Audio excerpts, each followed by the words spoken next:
All right, good afternoon, everyone. We're going to get started with today's formal meeting of the Phoenix City Council.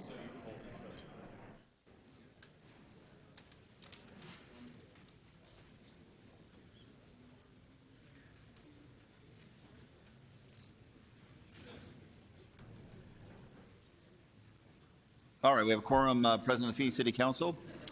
Today's meeting will first have an invocation. The invocation today will be provided by Pastor Greg Schneeberger from New Valley Church downtown. If you can, please rise. Please join me in prayer. Lord, we thank you for the opportunity to meet today. We pray for this council. We know that order coming from chaos to form community is a good thing. I pray you would encourage all who have something to share in this meeting, and we thank you especially for our leaders who have, as we just heard, taken a hard road. It's not easy to be a leader, and so we pray for things that would be good and orderly and helpful for the city. We do confess our need, all of us who are agreeable to this prayer, that we need help. Decisions are hard, they're complex, they're nuanced, and we ask for insight. We ask for wisdom. We're told that if we ask for it, you will give it to us. And we do pray for justice and for good news for Phoenix, that those who have need would see those needs met in a way that is helpful to their fellow citizens, that Phoenix would continue to be a city on the rise, a city on a hill, that we as the citizens of Phoenix, council members included, would be those who plant ourselves here in a place that is somewhat known at times for transients, that we would build houses, that we would see sons and daughters and grandchildren come up in this place and thrive. And I do pray that even the decisions that are made today would work us further toward renewal and the goodness and rejoicing and help that this city needs, that all cities need. That's where we're going. We know that even if councils can be heavy and weighty with decisions to be made, and sometimes the process cumbersome, it is this process we hope that will bring us to the end which we strive for, the peace and the purity and the unity of this great city. We pray these things. Amen. Amen. Thank you very much, Pastor. Our Pledge of Allegiance will be led by Councilwoman Feldaway. Pledge of allegiance to the flag of the United States of America and to the republic for which it stands, one nation, under God, indivisible, with liberty and justice for all.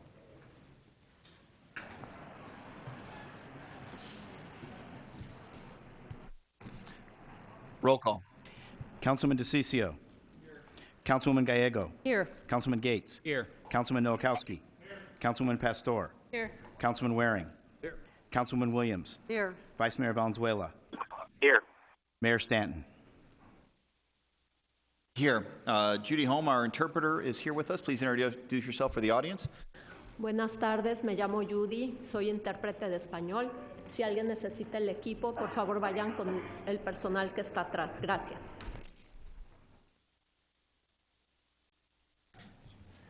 Thank you very much. Would the city clerk please read the 24-hour paragraph? The titles of the following ordinance and resolution numbers on the agenda were available to the public at least 24 hours prior to this council meeting and therefore may be read by title or agenda item only. Ordinances number G6021 through G6024, S41574, S41591, S41600, S41609, S41614 through S41654, and resolution number 21320. Thank you very much. We now have minutes to be reviewed from past meetings. Councilman Valenzuela, did you have a chance to review the formal meeting minutes from December 17th, 2014? I have, and move approval. We have a motion and a second. All in favor say aye. Aye. Aye. Any opposed? Passes unanimously. Councilman Nowakowski, did you have a chance to review the meeting minutes for the special meeting April 8th, 2015? I sure have, Mayor, and I approve the minutes. We have a motion. We have a second. All in favor say aye. Aye. Any opposed? Passes unanimously. Councilman Valenzuela is the Vice Mayor of the City of Phoenix. He is not present for this meeting. He's present by phone, but not in person. So Councilman Waring will act as Vice Mayor for today's meeting. Councilman Waring, do you have a chance to review the liquor license applications? Do you have a motion? You could have welcomed me back with more enthusiasm. Just kidding. Sorry. I did. Move to approve items 1 through 11. We have a motion on 1 through 11. We have 4 cards on those items, all in favor of the motion. Not wishing to speak, I'll submit those for the record. We have a motion. We have a second. All in favor say aye. Aye. Any opposed? That passes unanimously. G ordinances. Councilman Waring. You have to read the title? Okay, so the city clerk has to read the title. I And we're apologize. doing them individually. I move. Oh, you need to read that. Sorry, apologize. Item 12, ordinance G 6021, an ordinance authorizing the city manager to amend sections 2-402.01 and 2-402.02 of the City of Phoenix Code to include new board composition requirements for the Phoenix Business and Workforce Development Board required by the Workforce Innovation and Opportunity Act. Move approval. We have a motion. We have a second. Roll call. DeCiccio. Gallego. Yes. Gates. Yes. Nowakowski. Yes. Pastor. Yes. Waring. Yes. Williams. Yes. Valenzuela. Yes. Mayor Stanton. Yes, that item passes unanimously. Next item, Councilman Waring. Go ahead. I have a question. So should I do it after you? So read the title and then any questions you have. Item 13, ordinance number G 6022, an ordinance amending Chapter 18, Article 1 to include a definition of compensation and adding language clarifying equal compensation and anti-retaliation requirements, amending Chapter 18, Article 4 to require equal compensation, and amending Chapter 18, Article 5 to require equal compensation. Thank you. This is probably a question for Dan.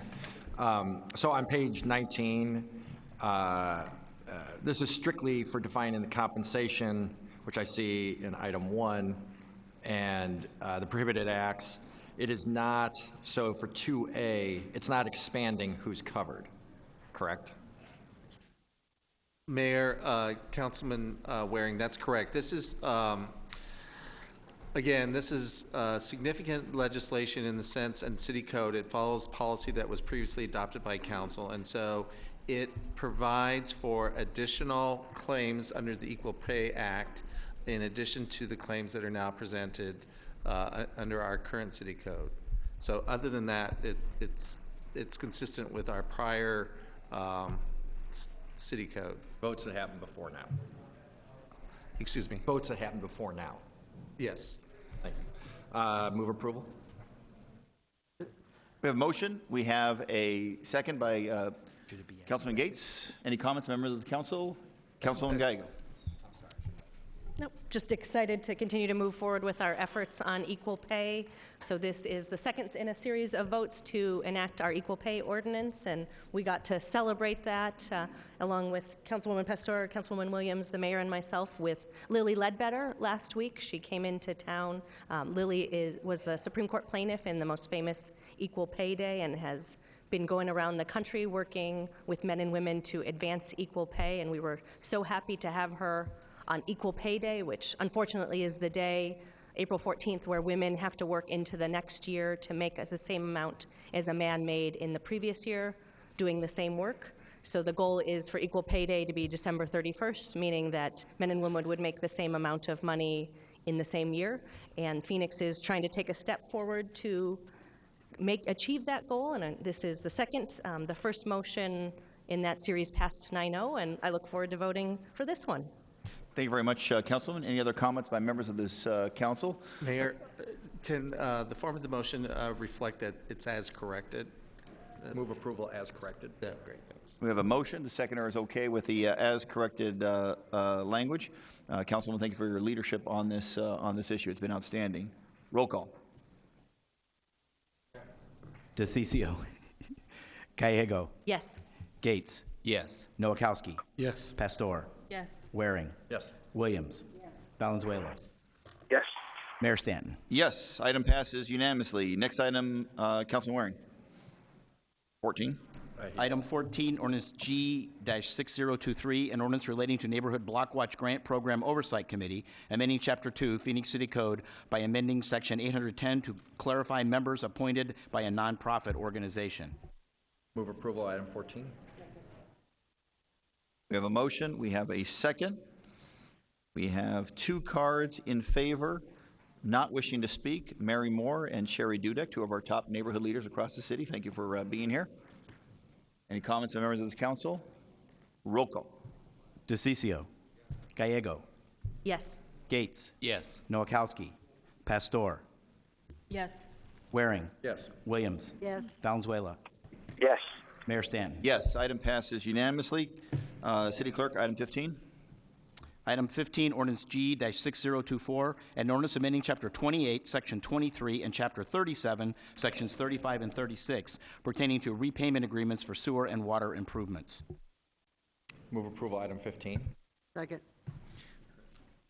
We have a motion, we have a second. Jeff Gunderson is in favor. It's on a not speaking card, but available to speak if requested. We are not requesting it, but if you'd like to speak, now's the time, Mr. Gunderson. Okay, we'll make sure you put your support for the record. Any comments by members of this council? Roll call. DeCiccio. Gallego. Yes. Gates. Yes. Noakowski. Yes. Pastor. Yes. Waring. Williams. Yes. Valenzuela. Yes. Mayor Stanton. Yes, item passes unanimously. Ordinances, resolutions, and new business. I think we're going to work on a omnibus motion. The city clerk is working on that.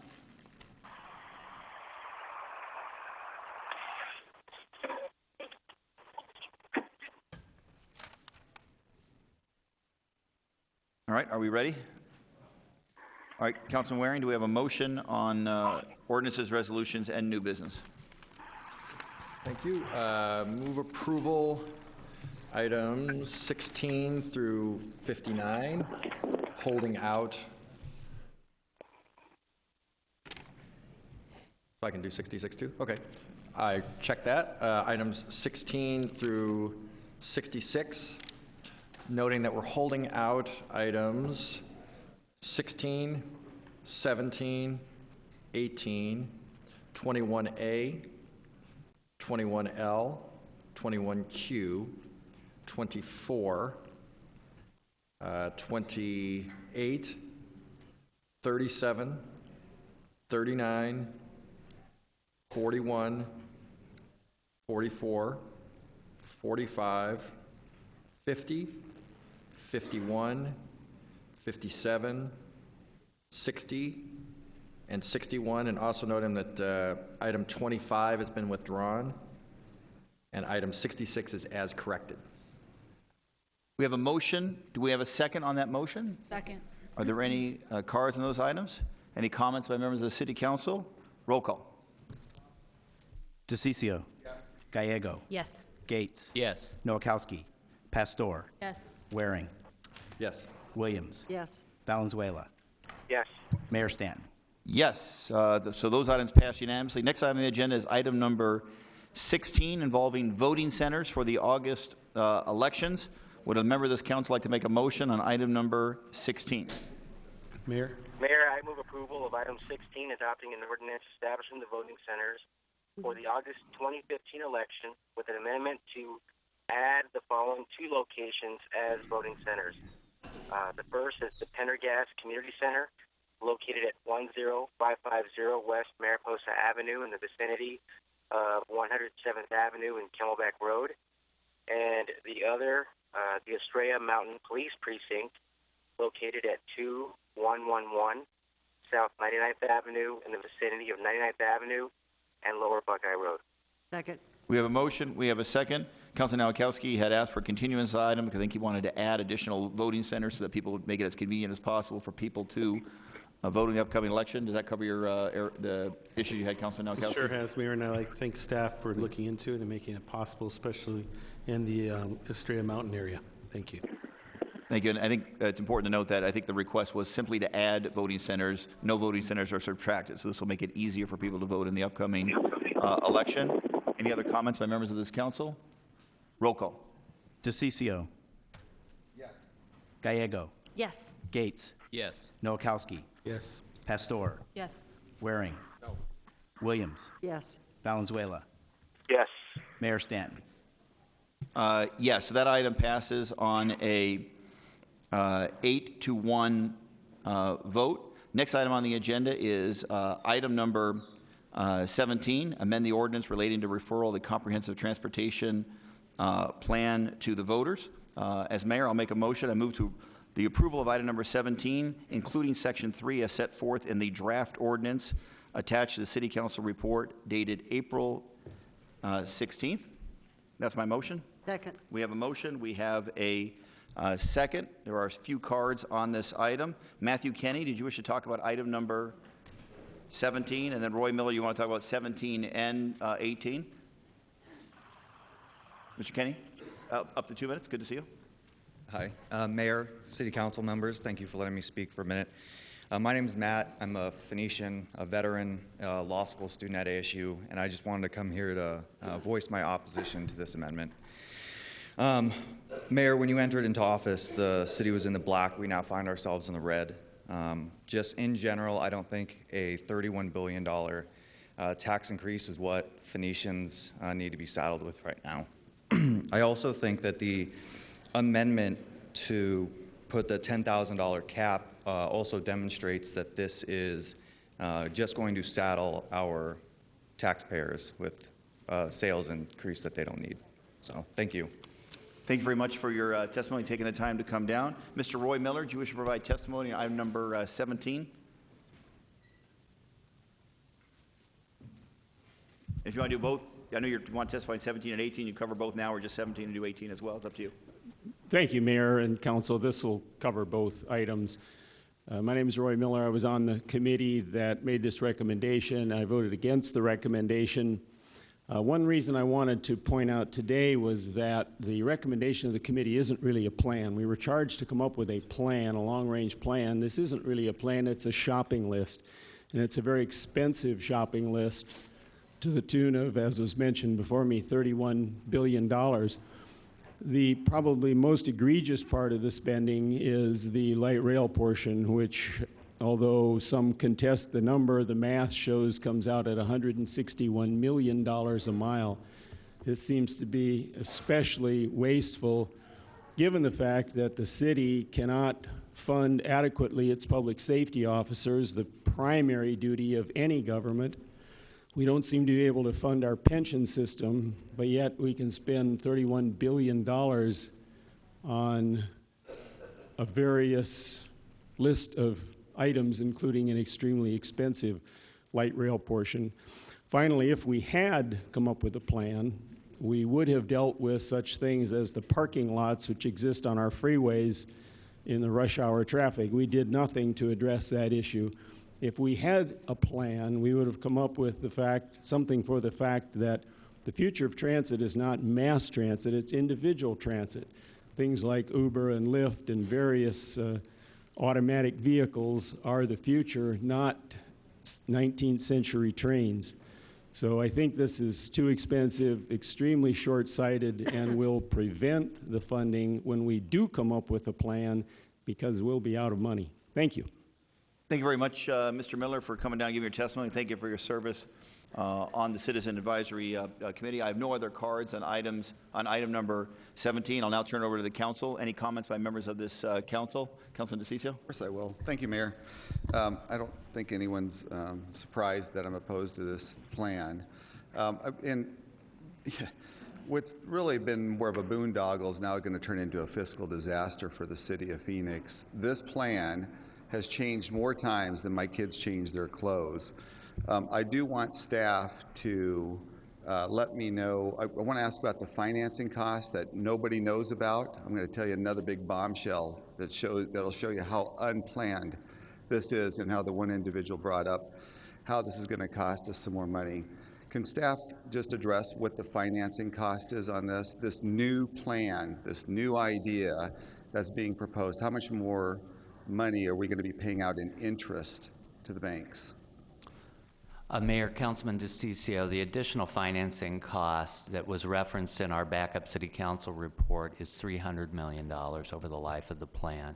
So in order to keep everything on schedule, we're borrowing more than was originally planned for in terms of borrowing of the plan, and the cost of that is about $300 million. So what you have here is this evolving plan that tells you it was not thought out. It was not properly researched. It's literally changing on a day-to-day basis where the numbers, people don't even know what they are right now. We don't even know how much it's going to end up being at the end of the day, and staff reports even say they don't know the total financial impact of this. What we do know is the new one that's being voted on today, the new and improved, is going to cost everyone in this room interest charge to the banks another $300 million. And at a time where we are short police officers, short everything that we could imagine in the city, we are facing a red situation next year of $40 to $60 million where we don't have enough money. So the same team that brought you the out-of-control pension costs, the same team that brought you the Sheraton that lost $38 million in the course of its life and $130 million asset loss, is now going to be bringing you this fiscal disaster, this train wreck coming at the public. And I'm going to urge every single one of you to look into this, because this is information that you need to know. Do you really want to pay an extra $300 million in financing fees to a bank because of this new and improved plan? I don't. I think it's fiscally irresponsible to do that. And I just want to give you an idea what $1 billion can bring to our economy, because you end up taking money out of this economy. $1 billion can bring in, out of $31.7 billion or $31.5 billion, whatever the new number is that staff has come up with now that nobody really knows, $1 billion can literally double our services. We can double the police officers, we can double the amount of firefighters, we can double the parks, the after-school programs, everything, because that's what our general fund is. That's $1 billion. $1 billion can also bring in into our economy, if you really believe in education, because if you pass this tax, you're literally making it very difficult for anybody else to push forward another tax increase for education. Whether it's our responsibility or not doesn't matter. $1 billion can hire 18,500 new teachers for our community. 18,500. Think about that. Do you want a train that's going to cost you $161 million a mile? Do you want teachers? That's really the debate that you're going to have here. Do you really want to see more officers on the street, regardless of this this plan that they've put together, or do you want to see true leadership on this and say no to this plan? So I'm going to be voting no on this. On the separate item, if I could address that too, Mayor, I'm going to be voting no on the form of the ballot. We saw what happened when this mayor and council changed the ballot language last time. They changed the ballot language. Do you trust them with this ballot language? I don't. I don't believe it's the right direction for the city of Phoenix. So I hope that you vote against this. It's going to be your turn to do this, and it's a terrible plan for the city of Phoenix. Thank you, Mayor. Thank you very much. Any other comments by members of the council? Councilman Williams, please. Thank you, Mayor. I feel much differently than Councilman DeCiccio. I believe very strongly that the $7 billion that's been generated by the light rail construction and all the discussions I've had with the developers show that this is very, very positive for our community. Everyone knows I would like to see that train get across I-17 to Metro Center and eventually end up at ASU West, so all the campuses are connected, so that we could get more of the buses that have to transport them off the streets and make it much more easier for them to commute between the schools. But that's only a piece of this plan. Throughout the city, our streets are simply falling apart, whether it's our main arterials or it's in the neighborhoods. And it is to the point in some neighborhoods that it is degrading the investment of your home. It is going to make it more difficult to sell as it continues to deteriorate and the damage it does. I believe very strongly that this is the only way we are going to get our streets fixed. We have over $2 billion worth of street needs right now, and this plan covers those. It won't be instantaneous, but at least we will not be on a 65-year repaving plan that we are currently on. So if you're sitting there with a bad street, it could be anywhere from 25 to 65 years before your street gets repaired. That's how bad it is. And I just feel very strongly that this is a very viable option.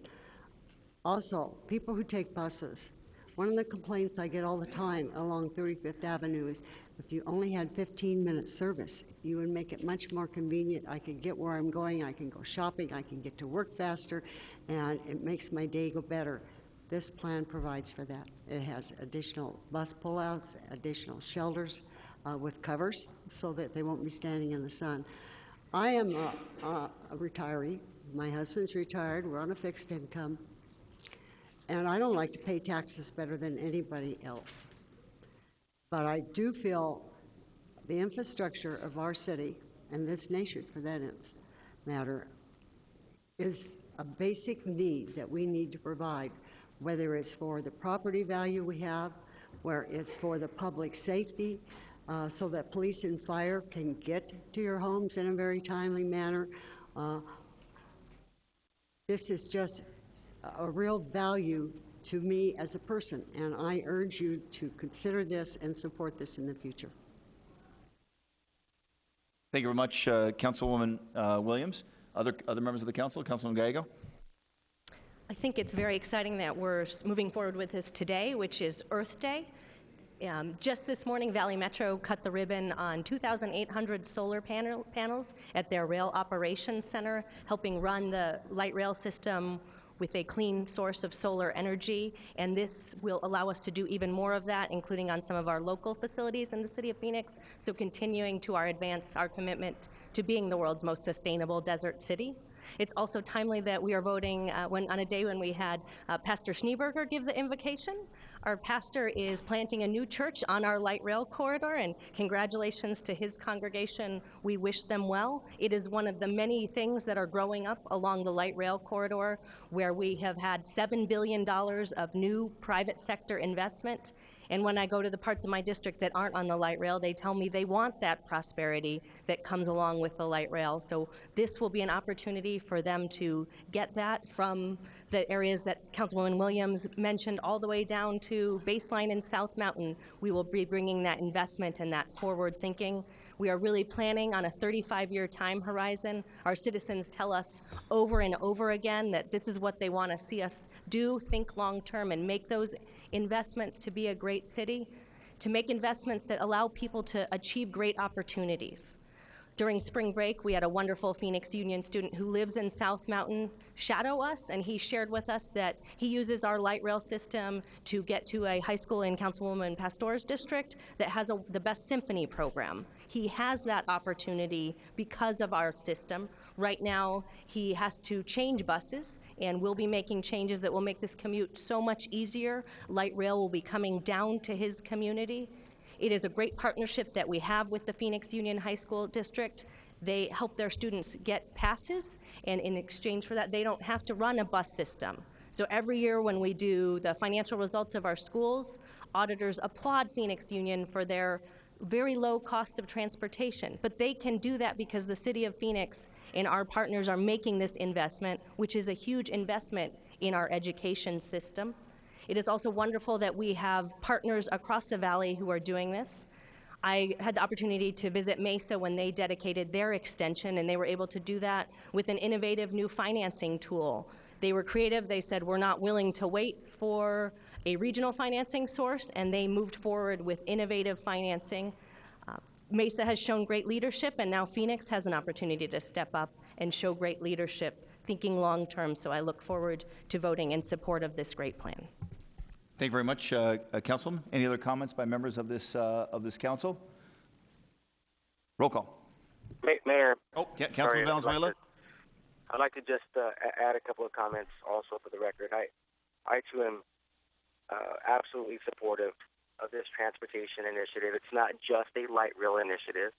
It's an all of the above transportation strategy that includes things like light rail, but also more than 1,100 miles of bike lanes, more than 170 miles of sidewalks, bus frequency,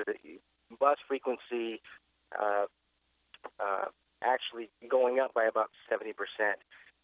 You know, potholes being filled. I mean, this is a very good thing for the city of Phoenix, transportation infrastructure, and something that we need. We are the 6th largest city in the country. I think most people think that we will probably be the 3rd largest city before long. Trends are moving in that direction, and we have to think about those infrastructure needs right now.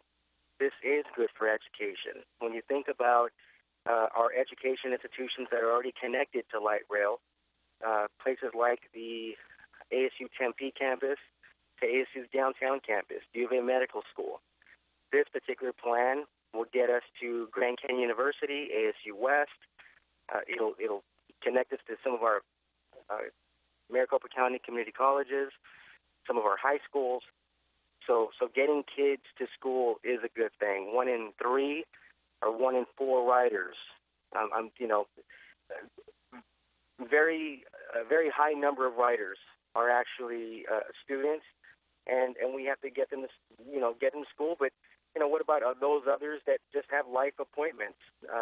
People who don't have vehicles, people who rely on public transportation, our seniors, those with disabilities. So certainly I'm supportive for those who rely on public transportation. I'm also supportive for those of us who want to one day rely on public transportation, those of us who want to live in a multimodal city. And this does attract jobs. You talk to State Farm and ask what brought them here. There's 17,000 plus jobs. One of the reasons that they chose that site had to do with this type of infrastructure that is light rail. So this is good for our tax base. It's good for the people of Phoenix. It's good for for our economy. By the way, there's a 7-to-1 ROI that's been recorded just on the first 20 miles of light rail that we have in the valley as it is. And for the record, I keep hearing a lot about this. Do we want light rail or do we want education? I want both. We don't have an initiative on the table for education, and if there was one, I'd support it. So the one that we do have on the table, the one that is in the purview of Phoenix City Council, is this particular transportation initiative. I'm supportive, and I would ask everyone to also support it on August 25th. Thanks. All right, thank you very much. No other comments? Roll call. DeCiccio. No. Gallego. Yes. Gates. No. Nowakowski. Yes. Pastor. Yes. Waring. Williams. Yes. Valenzuela. Yes. Mayor Stanton. Yes, the item passes on a 6-3 vote. Next on the agenda is item number 18, which is the kind of the related item, establishing a form of the ballot for Prop 104 transportation plan. Do we have motion on item number 18? Mayor, I move the approval of item 18, including language that is consistent with our action on item 17. We have a motion. Do we have a second? Mayor, just a question. The motion. I'll second. A second. Councilman DeCiccio, please. Is there anything in the form of the ballot, the language that talks about the amount of tax that's being collected? Is there anything that gives full transparency to that? One moment. Mayor, Councilman DeCiccio. The total amount? So the item talks about setting the portion of the transaction privilege and use tax rate for transportation to 0.7 pennies per dollar for 35 years, beginning on January 1 of 2016. So that's the amount of the tax. But it doesn't tell you the full amount of the tax, what the public's really going to be paying. It tells you what the public will pay on a purchase. But it doesn't tell you how much it's expected to collect. Or it doesn't tell you what the total proposal is either. That's kind of like big, I think. I mean, for transparency purposes, I would think that the public deserves to know how many billions of dollars in tax revenue is going to be collected out of their pocket. We have been very clear in all our presentations how much is expected to be collected from this, and if you put a specific number in ballot language, that number is going to be an estimate based upon this particular tax rate. This is what we know, this tax rate. I know, but Rick, from my end, it's more along the lines of I think that the public needs to know the truth and how much it really does bring in. When you talk about in language like this, when we say that we go out there and we give presentations, I'll lay odds that there's probably 17 people that are watching this on TV and maybe a couple hundred in the room here today. So they don't know what is really going on. And they don't because, first of all, the government doesn't do a very good job of letting you know. We try to have these meetings, but that's about it. And the media doesn't do a very good job. They try to, but the bottom line is this, is that it would just be a lot more transparent if we put the full amount in there so that they knew what the value of the tax was coming out of their pocketbook. It's just hard to do it with this. Thank you, Mayor. Thank you. Any other comments by members of the council? Councilman Gallego? I think that it's very transparent in that we talk about the rate of the tax, which is certain. We don't know how much the tax will collect. Sales tax varies a lot. We saw that over the past couple years. We also, one important part of this is that it leverages other investment. It will help us go out and get money from the federal government, bringing home our fair share of tax dollars. We are sending our marching orders to our congressional delegation, and hopefully we will ask them to bring home even more than is modeled in this particular. I'm hoping that the congressional delegation will do as good of a job as they have done in the past. But we don't know what the federal match will be. The one thing we do know... Fighting words. I'm going to get in trouble for that one, I think. But we won't get any of our federal money if we don't have our local match here to be able to leverage that. This also takes advantage of money that people pay to ride the light rail. So we'll be taking the money that people pay when they get on and turning it into growth, future extensions, more prosperity. So we are being very transparent about the rate, but we are not pretending we know things we don't know, which is the future of our economy. And I think that's a very responsible decision.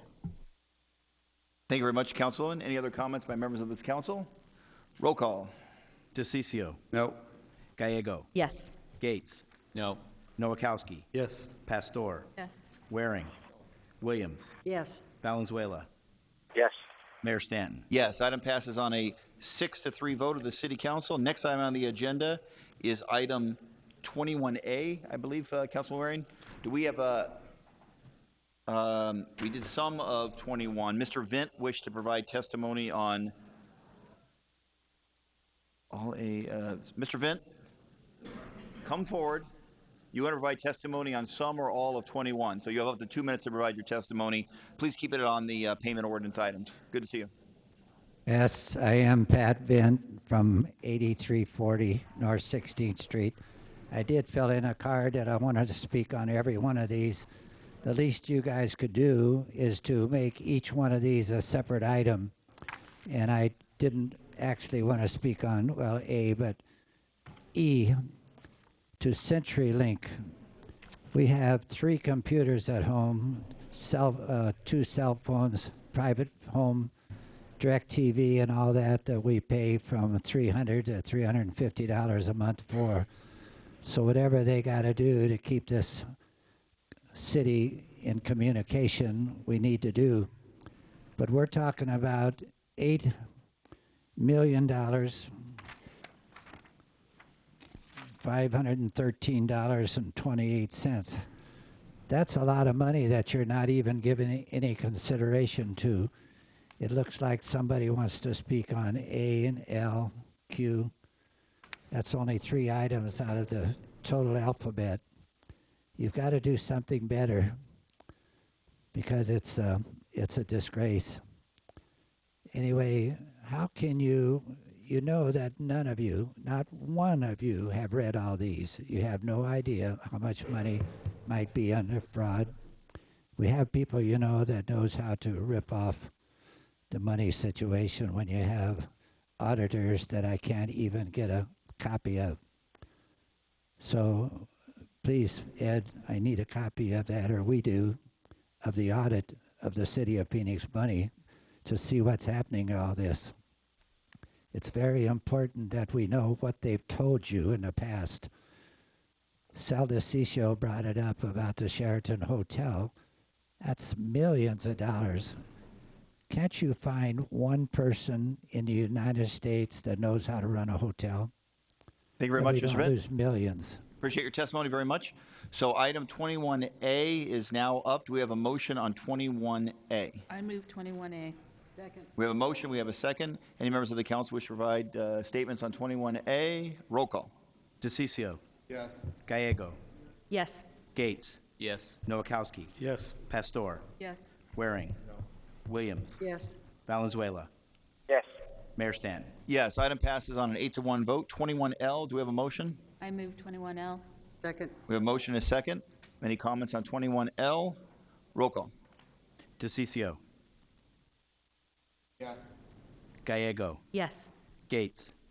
Yes. Noakowski. Yes. Pastor. Yes. Waring. Williams. Yes. Valenzuela. Yes. Mayor Stanton. Yes. Next item is 21Q, purchase of swimsuits for our aquatic staff. Do we have a motion on 21Q? I move 21Q. Second. We have a motion and second on 21Q. Roll call. DeCiccio. Gallego. Yes. Gates. Yes. Noakowski. Yes. Pastor. Yes. Waring. No. Williams. Yes. Valenzuela. Yes. Mayor Stanton. Yes, so that item passes on a 7-2 vote of this city council. Item number 24 is next, CDBG funding recommendations for economic development open application. Do we have a motion on 24? Move approval of item 24, and I think you have a conflict. Yes. I have a conflict on item 24. We have a motion, do we have a second? We have a motion and a second, noting that Councilman Pastor has a potential conflict and will not be participating on this item. Councilman Gates, do you have comments on item 24? Yes, thank you, Mayor. I'll be supporting this item. This item provides CDBG funding for several of our young small entrepreneurs in the city of Phoenix, including the Gameco Labs, which is actually located in my district, in District 3. I know the mayor and also Councilman Valenzuela have both been out there as well. So for the gamers that we have here in the audience, you guys like to play games or like to design them, check out Gameco Labs in Sunny Slope. Great opportunity, and I think we'll maybe get the next Bill Gates, not this one, but the other one might come out of Sunny Slope. Thank you, Mayor. All right, thank you, Councilman. Councilman Valenzuela, you have any comments on item number 24? I do. I certainly appreciate Councilman Gates' comments and just being so supportive there. Like, as I mentioned before, Gameco Labs is just so fortunate to be working with someone like Councilman Gates. We have some real champions that are watching this council meeting right now, and those that are over at Cahoots and the Cahoots Foundation, a couple of others, along with Gameco Labs, who are recipients. They are turning out the future future business leaders of this city and this state, as well as the Maricopa County Community Colleges and the Center for Entrepreneurial Assistance and several others. So great job to everyone who participated. Congratulations to all those who are being awarded. Thank you to everyone who put in the time in this process, beginning with our city staff and, of course, all of our volunteers who took the time out to help us with this process. And we are going to be a better city for it. Thanks. Thank you very much, Councilman, for those comments and your leadership on entrepreneurism. Any other comments by members of this council? Roll call. DeCiccio. Gallego. Yes. Gates. Yes. Noakowski. Waring. Yes. Williams. Yes. Valenzuela. Yes. Mayor Stanton. Yes, that item passes unanimously. Next item on the agenda is item number 28. Item number 28 is Childhood Educational Supplies Requirements Contract. Do we have a motion on 28? Move approval item 28. We have a motion and a second. Mr. Clark, did you wish to provide testimony on item number 28, up to 2 minutes? Good to see you. Thank you, Mayor and Council. My name is Leonard Clark from Phoenix, Arizona. Born in Phoenix, Arizona. Great city to live in. I just want to say I strongly support this measure. You know, we have to be here asking for supplies at the city level. Of course, the 6th largest city in the country has to set the example for the state legislature now because, unfortunately, while they give out tax incentives for gas station owners and oil companies to pay, they just raised a tax, of course, for gas tank insurance. worth billions of dollars. We have to come at the city level, and we have to fund our educational system. Well, I just thank you because quite clearly it looks like the city of Phoenix is the new state legislature because unfortunately our so-called political leaders of the legislature are forcing us to do this. We have to come here. We have to fund our children and our education here. Thank you for at least being leaders in that respect. Appreciate it. All right, thank you very much, Mr. Clark. We have a motion. We have a second. Any comments, members of this council? Roll call. DeCiccio. Gallego. Yes. Gates. Yes. Nowakowski. Pastor. Yes. Waring. Yes. Williams. Yes. Valenzuela. Yes. Mayor Stanton. Yes. Next item on the agenda is item number 37. Do we have a motion on 37? Yes, I move approval items 37, 39, and 60. Second.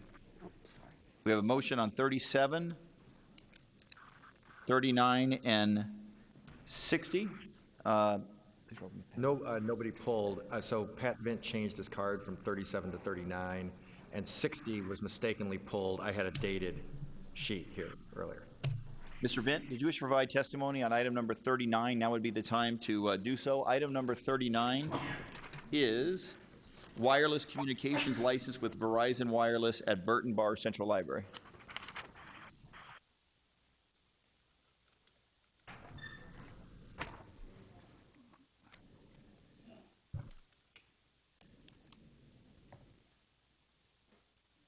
Yes, I am Pat Vint, and I want to testify on this.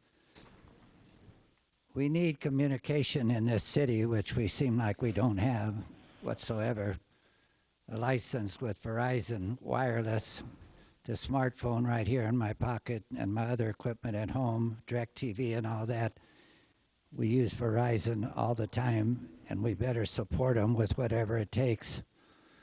There's a lot of stuff back here, those terms and payments and cancellation, utility, construction, access, and insurance. Everything is covered. So Verizon is a company that's private, that knows how to do business.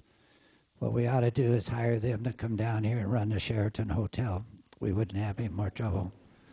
But anyway, let's accept this item 39 and help them all we can. Thank you. Thank you very much, Mr. Vint.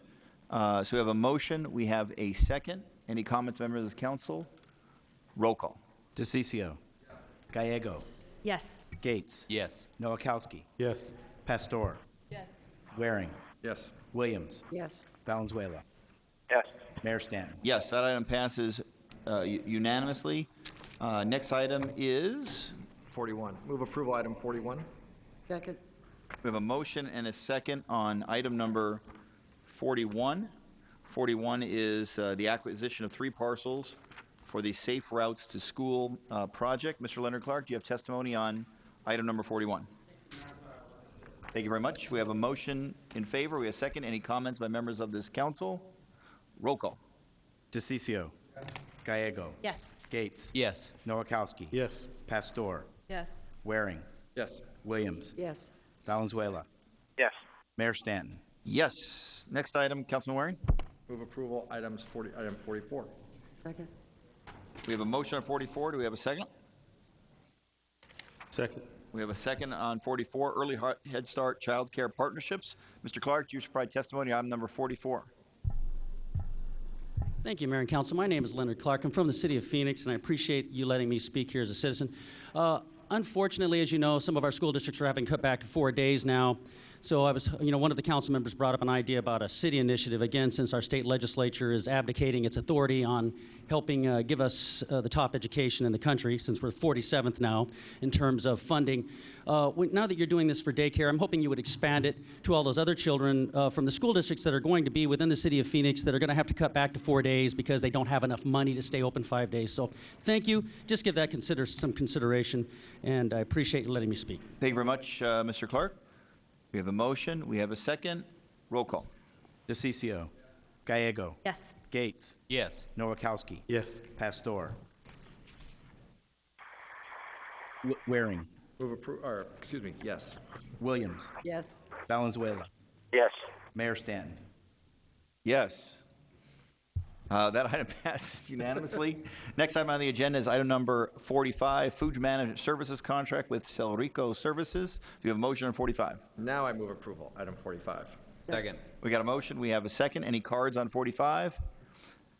Councilman Gates, did you have comments on Food Management Services Contract? I did, Mayor. Thank you. A few years back, we outsourced the meals that are cooked in the senior center.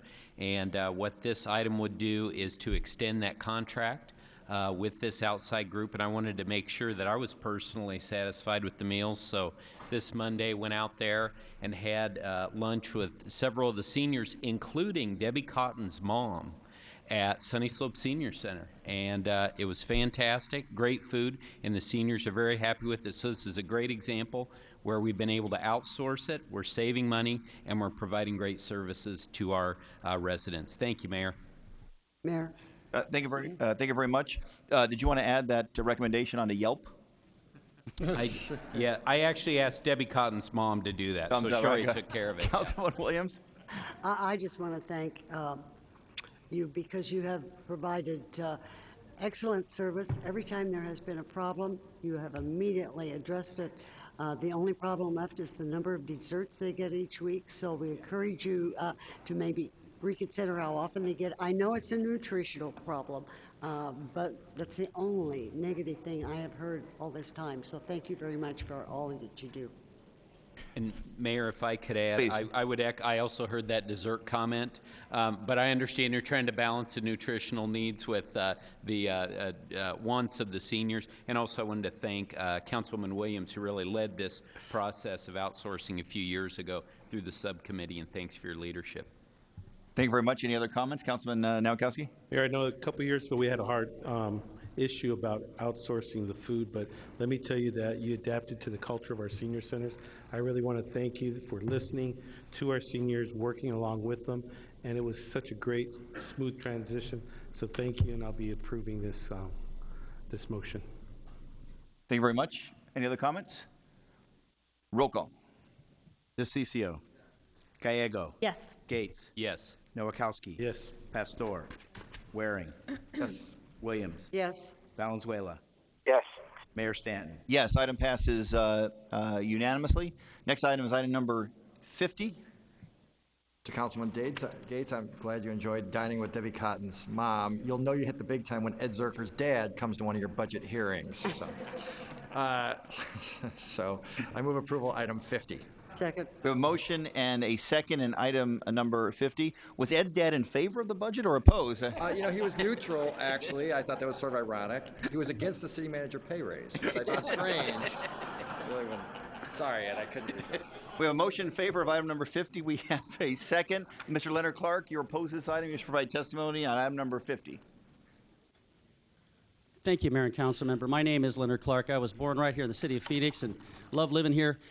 I do oppose this, and what I'm going to say right now is, I'm sure probably won't be a shock to you, but maybe some other people, but I'm opposed to this because the fact that we're taking money from the federal government to eradicate so-called the horrible marijuana, which I don't use, but if I did, I feel that it should be my right because of the fact that alcohol is legal and kills tens of thousands of people, whether through alcoholism or accident-related deaths. This measure right here, if you approve it to take money from the Department of the Drug Association here for the eradication of marijuana, only furthers to strengthen our private prisons. It takes away people for small amounts of a victimless crime. I'm sorry to my conservative friends, you're wrong, except my libertarian friends who are really conservative and agree with me. You're putting people in private prisons. You make the people richer who own these private prisons.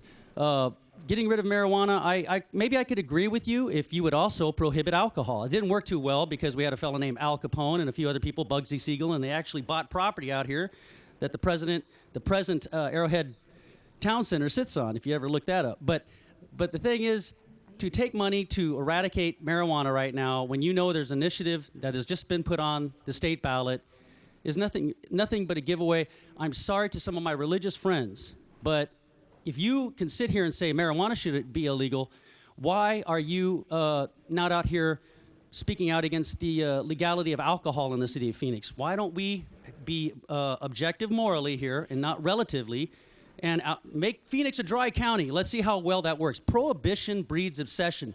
So this is a lost war, and it's also causing people's property through civil forfeiture to be taken. And I understand you're politicians. I'm not, and the way I'm talking right now, I'd never get elected. But that's a great liberating feeling to say the truth. Some people disagree. But again, don't approve this. We shouldn't be taking money from the DEA to eradicate marijuana while you're out there letting people drink alcohol. And yes, they do it to excess. But there's a lot more people killed from that. And also that marijuana that you're trying to eradicate, in California, they have no deficit anymore. In Colorado, their deficit's very low. And we're busting people coming from those states to here by our great Maricopa County Attorney, Bill Montgomery. So please, vote no on this. Thank you. You're politicians. I know you'll vote yes. I understand. But I get to come up here because I'm not elected. Thank you. Appreciate your testimony. Roll call. DeCiccio. Gallego. Yes. Gates. Yes. Nowakowski. Pastor. Yes. Waring. Yes. Williams. Yes. Valenzuela. Yes. Mayor Stanton. Yes, item passed unanimously. Item number 51. Do we have a motion on 51? For approval, item 51. Second. We have a motion and a second. This is to accept funds from the National Institute of Justice for the FY 2015 DNA Capacity Enhancement and Backlog Reduction Program grant. Mr. Vint, up to 2 minutes.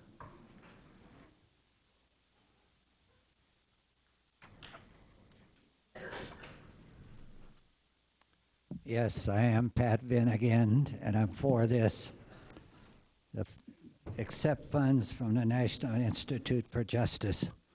That's something that the city of Phoenix is going to have to consider. There is no justice when you end up being a senior citizen or you come down here and complain. It makes us the enemy. That is not fair. I have never accepted a cent from anybody for anything, for any reason in my entire life. And I started my business in 1956 because I was taught the electrical business by the United States Air Force in 1951 to 1954. So something's going to have to be done. The word justice covers a lot of stuff. You cannot have the city of Phoenix committing crimes every day and fraud in my neighborhood and other neighborhoods. Yes, you do. Anyway, up in my neighborhood, if you took a chance to come look, but none of you have, maybe you have. I know Bill Gates was up there with me and he had a bad foot. We climbed a mountain. It wasn't very steep, but we made it. We made it back. All right, Mr. Vint, you got the item has to do with I'm this on grant application. justice. The word justice is in here. Now, how are you going to change that to something else beside justice? I'll You give you can't some have leeway the there, but you neighbor. gotta connect it You to the can't item. demand that myself, when I move those homes in up there, that I provide a grading and drainage plan, which I did. Okay. And then Mr. Vint, are you in another favor? attorneys now. I'm telling you, there's a difference between lawyers and attorneys. And if you don't allow me to speak, there's no justice. Everyone has a right to speak. I You have a right to but speak. it has, for legal reasons, it has to be on item number It is 51. on item. What does the word justice mean to you? All right, thank you Something very over much, there Mr. on Vint. that side of the street? Thank you, Mr. Something on that side of the street? All right, we have a motion It's on justice item for number. every. Thank you, Mr. Vint. We have a motion on item number 51. We have a second. Roll call. DeCiccio. Gallego. Yes. Gates. Yes. Nowakowski. Yes. Pastor. Yes. Waring. Yes. Williams. Yes. Valenzuela. Yes. Mayor Stanton. Yes, that item passes unanimously. Next item on the agenda is item number 57, automated flood warning stations. Councilwoman Gallego, do you have a motion on item number 57? I do. I'd like to move approval. Second. We have a motion. Do we have a second on item number 57? Second. We have a motion and a second. Mr. Vint, did you want to provide testimony up to 2 minutes on automated flood warning stations? Please.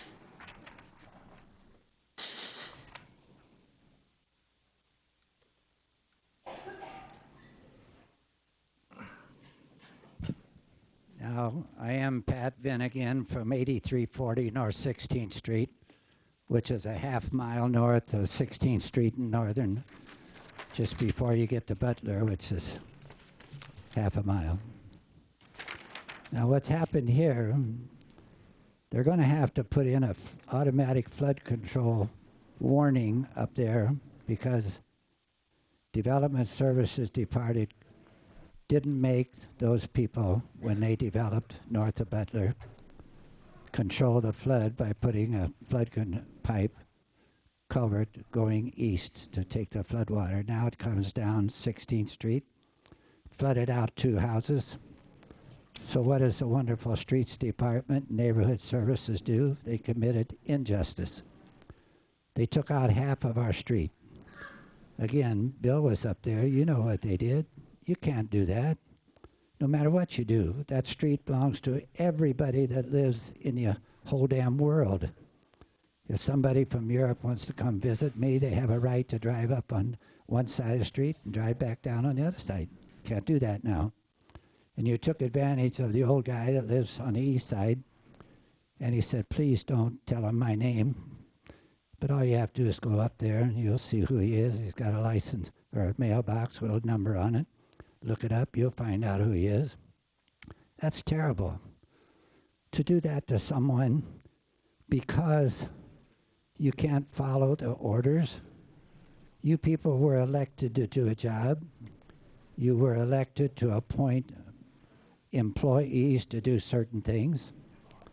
And most of them are very good employees. I don't want it to look like we got 14,000 bad employees in the city of Phoenix. We probably got 14,000 because I think you got 14,000. Thank you very much, Mr. Schmidt. Thanks for your testimony. Councilwoman Gallego, do you have comments on item number 57?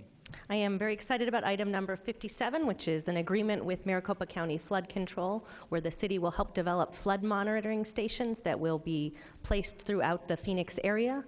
Last summer and fall, we had some very difficult floods. We had residents in our South Mountain and Levine area whose homes were flooded. They had to tear out walls, had new babies who were born and didn't have a safe place to go home. And we were working very hard to make sure that this doesn't happen again. So we're doing a variety of projects to build new flood control, but this is one that will also help us make sure we respond as quickly as possible, and we'll have new alert stations in places like Lindo Park, 43rd Avenue and Baseline, one in our downtown area not too far from here, so that we will have the best information possible that our police and streets departments, fire departments can use to make sure that we are setting up a safe environment and responding as quickly as possible. So I'm thankful to Maricopa County and to the county supervisor who represents my area, Steve Gallardo, for partnering with us on this, and look forward to being better prepared for the monsoon season. The city is also doing a great event on the 14th of May, which has earned the name of Monsoonapalooza.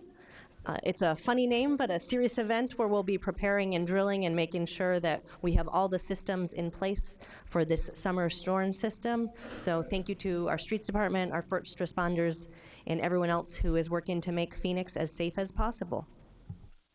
Thank you very much, Councilwoman. Any other comments on this item? Councilman Gates? Yep, Mayor, I just wanted to thank Councilwoman Gallego for her leadership on this. Unfortunately for her and for her residents, these storms last year hit her area, but they literally can and, unfortunately will hit all of our areas. So your leadership here is going to benefit the rest of the city and all of the residents of the city. So thank you very much.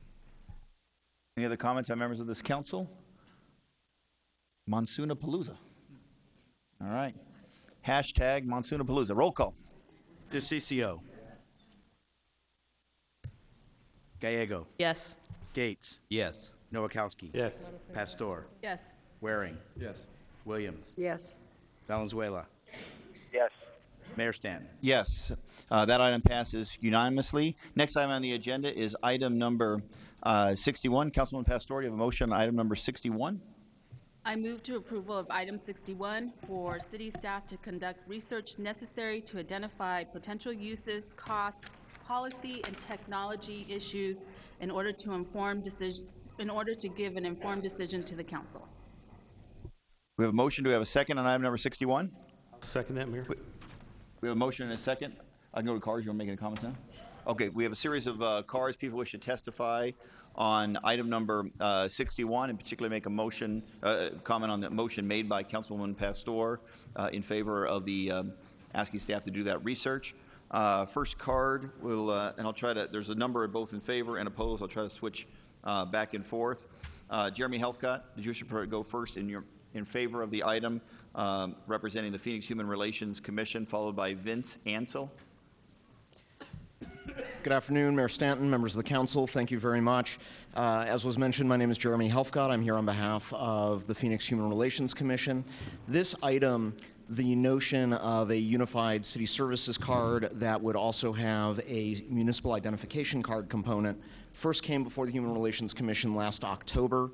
We heard quite a bit of testimony at that time from the public, from across diverse communities, minority communities, people with disabilities, our students, particularly our university students who may reside in other states for part of the year and here in Phoenix for part of the year.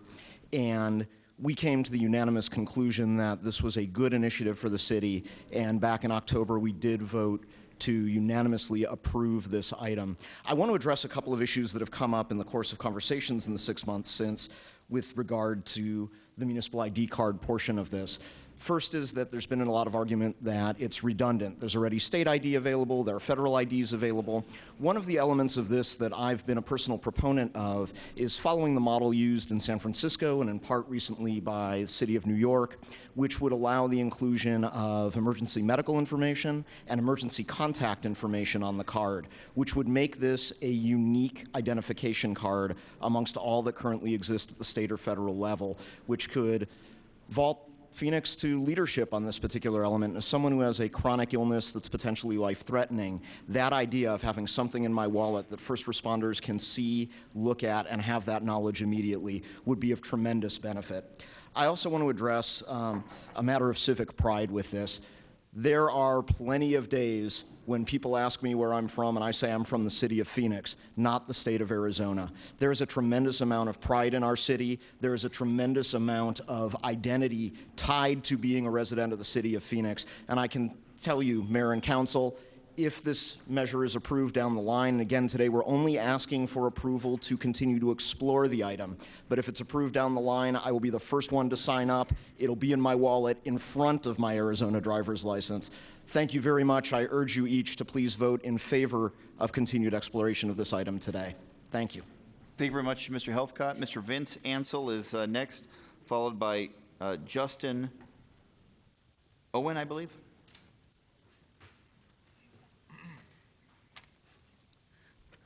Good afternoon. I'll get to the point. I'm not in favor of furthering the United Municipal Services ID card. And the reason for that is on April 17th, at least one Phoenix City Council member, I believe it was Ms.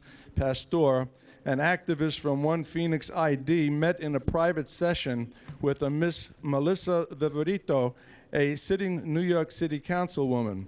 Ms. Viverito spearheaded the creation of New York's municipal ID program, the largest in the nation. It launched on January 1st, 2015.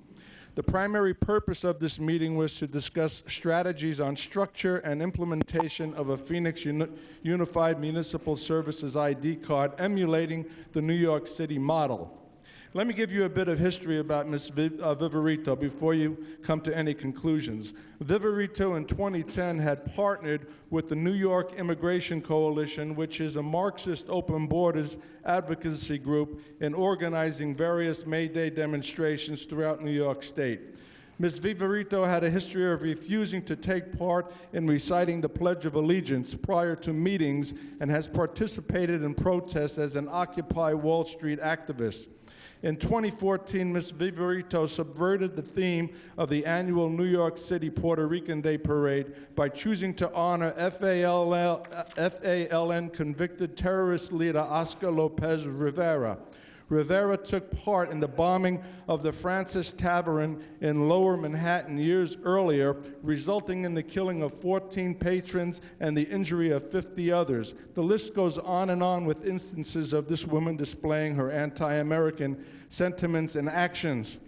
In the final analysis, the invitation of a New York political operative with questionable motives to influence policy in Phoenix, Arizona should be disturbing to all Phoenix residents. Just one more sentence, please.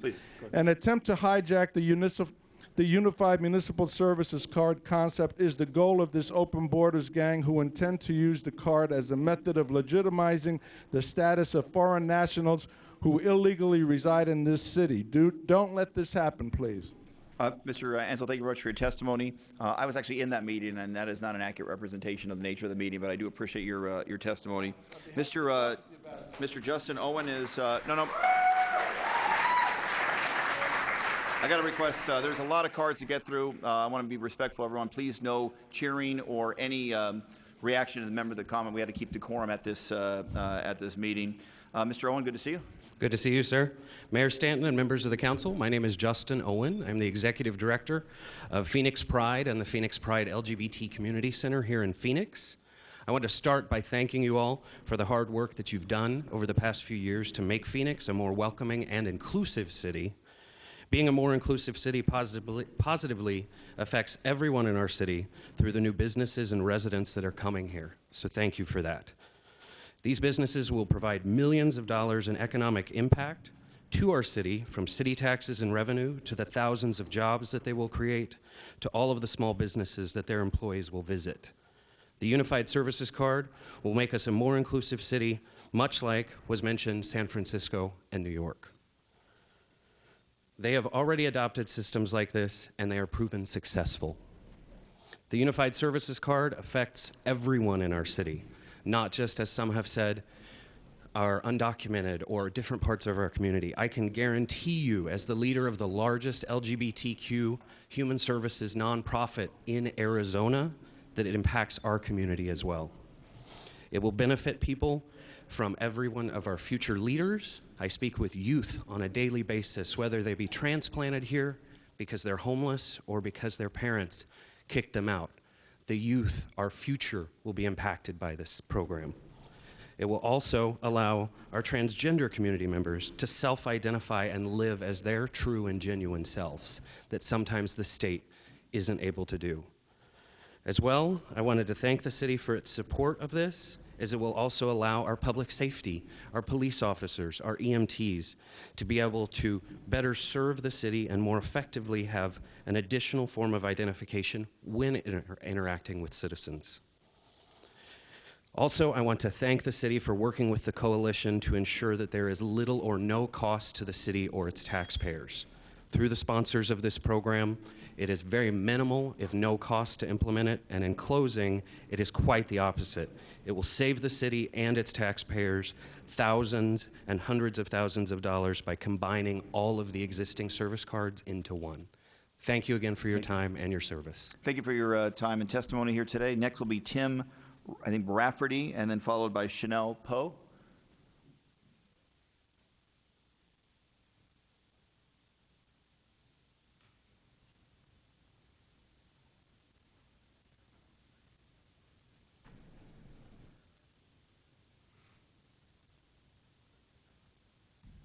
Thank you. My name is Tim Rafferty, and I am asking the council members and the mayor to vote no against this tonight for the simple reason I'm not really for sure what this card is about, and I don't think the public really knows what this card is about. When I heard about this 3 weeks ago, I called Councilman Nowakowski's office, and I will give you credit, Mr. Nowakowski. Back in 2012, you stood up tall and told everybody what you wanted. You wanted a card for the illegal aliens living in Phoenix. So 3 weeks ago, I called Mr. Nowakowski's office and asked them, the municipal ID card that they are discussing, that Laura Pastor is meeting with One Phoenix ID, that Laura Pastor is meeting with the New York people, is this the same card as Mr. Nowakowski was trying to get passed in 2012? She said, I'll be back with you. I held on the phone, she got back, and she said, yes, this is the same card. I believe the root and the foundation of this card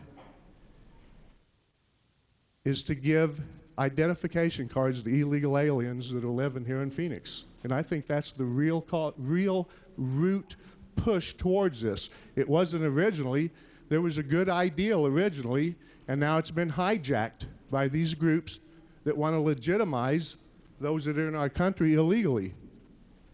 And I ask that the city council and the mayor vote no on this, reevaluate this so it goes back to the original intent, and leave the word ID off of it and not get into the immigration business. I do not believe the city of Phoenix, you, Mayor Stanton, want another SB 1070 on your shoulder. It won't be on the state of Arizona, but it would be on the city.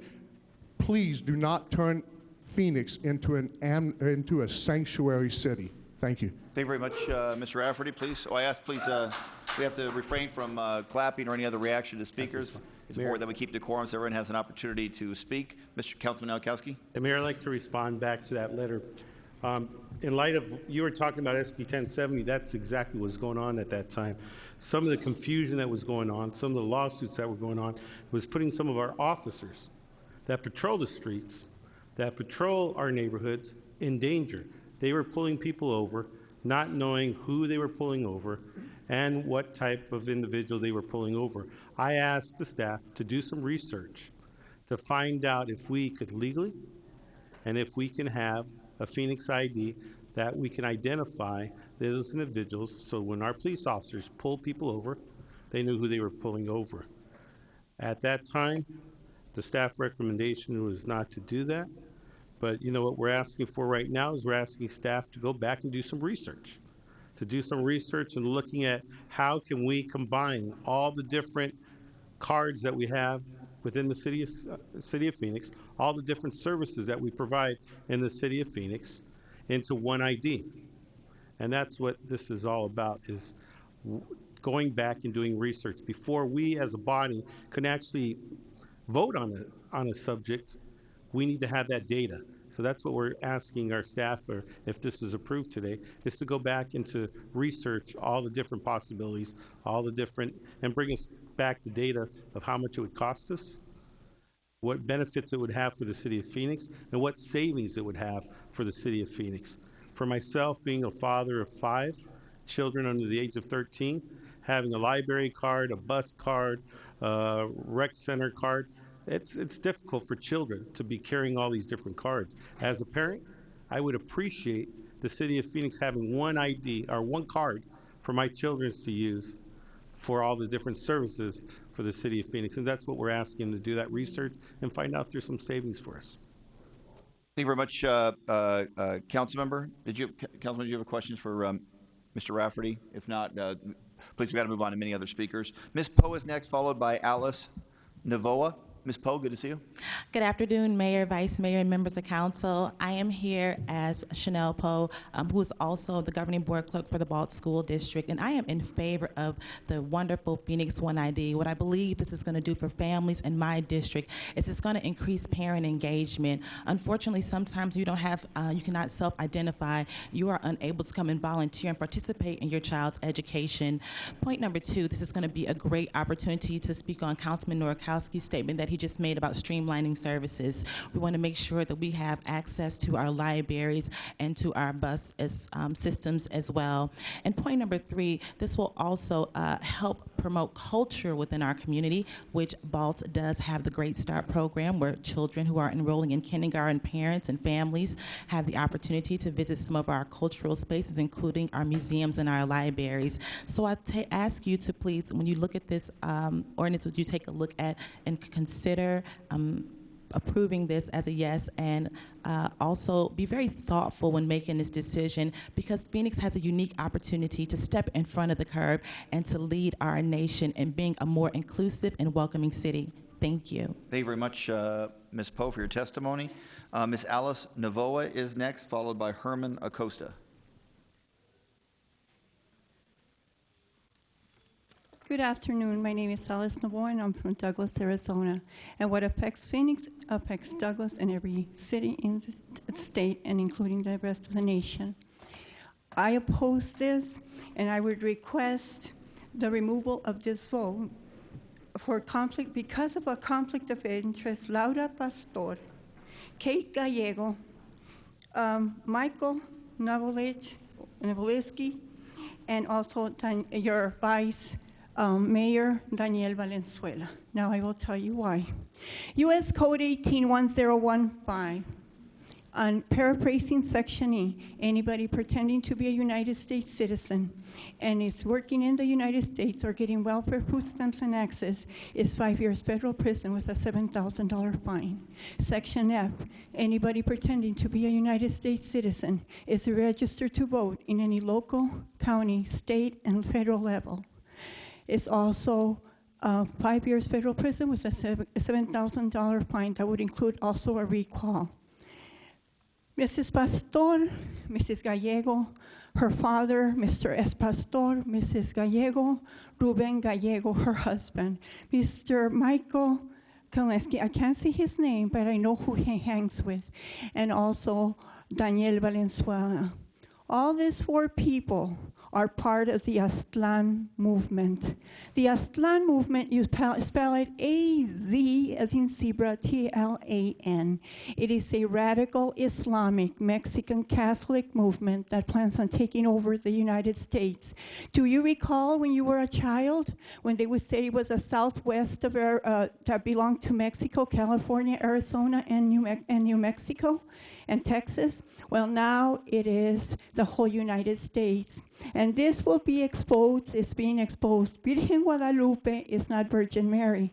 Virgin Mary is Miriam, she's Jewish. Virgen Guadalupe is an Islamic Jew. Thank you very much, I mean, Mr. Islamic. Thank you very I'm much just for your- asking you to not let him vote, because this will be exposed, and I have the material evidence you. to bring these people down. All right, Thank thank you much. I appreciate Mayor. that. I will have opportunity for any of the council members who were mentioned to respond if you even feel that comment is worthy of a response. Councilman Nowakowski. Mayor, just some clarification, because my memo back in 2012, it was never my intention to create a state or a federal ID.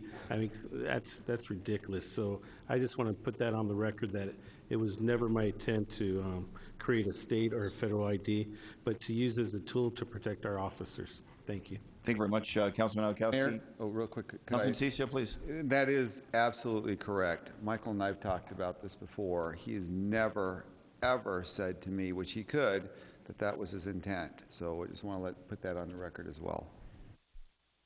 Okay, thank you very much. Any other comments, members of the council? Next speaker is Herman Acosta, followed by Anna Gaines. Well, first of all, I'd like to say thank you for allowing me to speak. And my name is Hernan Acosta, and I'm a student that attends Metro Tech High School. I reside in the District 5. The One Phoenix ID is important to students and to schools. Resolutions have been unanimously passed in multiple districts, including Creighton, Roosevelt, Balts, and Phoenix Union. This is what the Phoenix Union Resolution states. Whereas Phoenix Union High School District strives to provide a safe school environment that fosters conditions necessary for academic achievement, and whereas schools and neighborhood safety and paramount to the well-being and success of our students and their families, and whereas the proposed One Phoenix ID program will benefit our community and Phoenix Union High School District students by ensuring that Phoenix is an inclusive city, that our neighborhoods are safer for our students.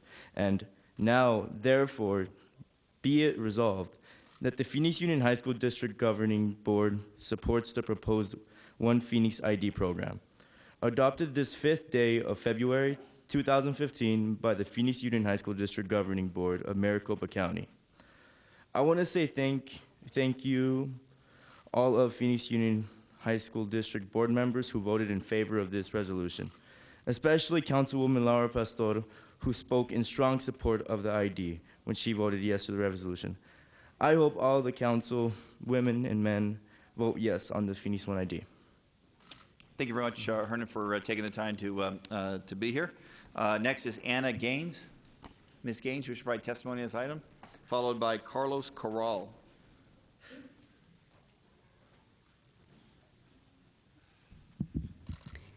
Good afternoon, ladies and gentlemen of the council and Mr. Mayor. My name is Anna Gaines, as you heard it, and I am a citizen of this country. I became a citizen a year after I came to this country. I had to study, I had to take all kinds of tests and prove that I was here legally. I'm very shocked to see people coming into this country illegally and demanding all the benefits that they could possibly get for free. I'm shocked to see that because I come from Mexico, and my people were proud people. They didn't ask for anything. I had a mother who was a widow, and she took care of 6 of us without asking for any help from the government or from anybody. We all worked very hard. We all went to college. I have a master's degree in education, and I went to nursing school. I was a nurse when I came here. These people come here with absolutely no skills, no ambition to become self-sufficient. The majority of them just come for the free benefits. And that disgusts me, because that's not the kind of Mexican people that I know. The Mexican people that I knew were proud people, people who took care of their own families. And I don't like to see these demands for benefits of, give me a card so that I can go and get whatever it is I want for free. That's embarrassing to me. I will not be a part of that, and I hope you will not approve it. There's a lot of us. I have a large group of people who, fortunately, are working. They're employed. The people that you see here apparently can come here without having to go to work. The people that we have in our groups are all working, supporting their families in this city. So I thank you, and I hope that you will not consider giving this card to anybody unless they're citizens of this country. Thank you, Ms. Gaines, very much. Thank you. The next speaker is Carlos Corral, followed by James Woods.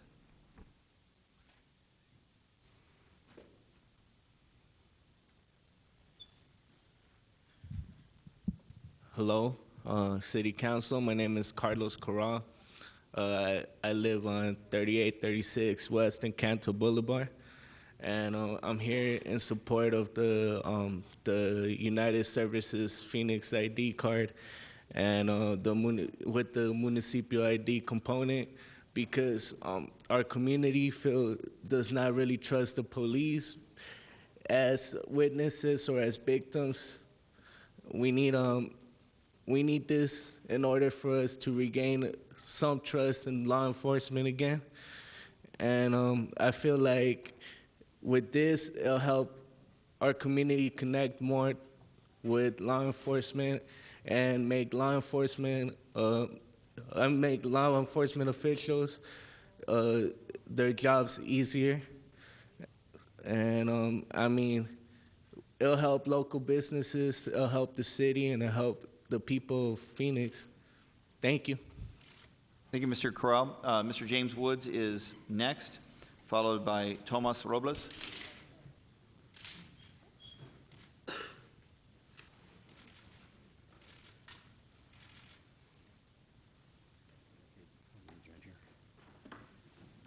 Mr. Woods, thank you for being here. Up to Thank 2 you. minutes of testimony. Can you hear me? Okay, excellent. Yes. Mr. Mayor, ladies and gentlemen of the council, this is my first time speaking in this chamber. I'm glad here on an interesting day. I proudly support the municipal ID, and I'm representing myself as a person with disabilities. I am visually impaired. I use many city services, including Dial-A-Ride, the ADA cab program, and public transportation, as well as municipal libraries and other city services. And having a unified card would make persons like myself have a more accessible city, and we should be proud of that and moving in that direction. Having the city be more inclusive to its most vulnerable citizens is something that we should be proud of, and we should be at the forefront of that. It's an innovative program, and the other thing that I wish to discuss is getting the proper documentation together with someone like myself to get a state ID can sometimes be an incredible hurdle. Someone with a severe disability, mobility issues, or transportation problems may not have the endurance or the capability to get and make multiple stops at the halls of records, the motor vehicles division, and other such departments. I myself am looking to get a state ID because I still use my it's an invalid driver's license. And when I called the MVD to see what the expiration on those is, the person I spoke to didn't know. So they said the normal state ID has a 6-month expiration date, and they didn't know if my situation would be different. That would be a ridiculous burden on someone like myself, and I have a network of friends and family that can take me from place to place. So I hope that all of you will support this innovative program that would be an incredible boon to the persons with disabilities. Thank you. Thank you very much, Mr. Woods, for your testimony. We hope to see you back here many times in the future to provide testimony. Thomas Robles is next, followed by Nicole Underwood.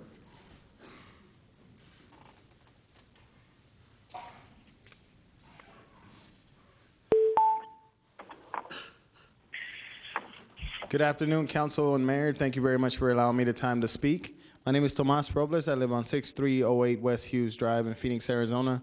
5-year Marine vet and a supporter of the One Phoenix ID and continuing research on it. I can go on, and I've spoke to many of you before about why this ID is important and necessary and a good way to streamline not just our services, but our connectivity to the city, and also provide a unique sense of pride to belonging to this great city. But instead, I want to read to you commitment cards from our supporters who are at work right now supporting their families. So let me read these cards out to show why these city residents are in favor of this card. Please, you have up to 2 minutes, or I guess less than that. That's now, fine. so I'll quickly go as possible, fast please. as I can. Dirk from District 6 simplifies and streamlines the paperwork process for services. Alexis from District 7, I'm a proud resident of Phoenix, and I believe I believe this creates a strong city. The original question is, I believe in the One Phoenix Municipal ID because. Lisa from District 8, people are more likely to report a crime if they have IDs. Steve from District 4, I believe in safer communities. I want one here. Oscar from District 2, it would be beneficial for everyone in the city, plus it would make us feel part of the city. Ashley, District 8, it's cost-effective, a more efficient process, which leads to a positive impact on our Phoenix community and economy. Martha from District 7, we need an ID when police come and help us report crimes. We need the identification to be able to do that easier. Juan from District 1, it will help bring our community together. Griselda from District 4, we will increase safety, economic mobility, and save taxpayers money. Edson, District 5, I believe we are all equal, and despite our differences, we're all equal. We are from Equal Phoenix. These are just some of the many cards that we have, so I just wanted to read these out to you and show that it is tremendous support for this ID. We hope that you vote yes to continue research on it. Thank you very much, Mr. Robles. Did you want to submit those for the record, or you need those for your own purposes? If not, maybe make copies of them and submit them to our city clerk. We have them for a permanent record of this meeting. Thank you very much. Next is Nicole Underwood, followed by Leonard Clark.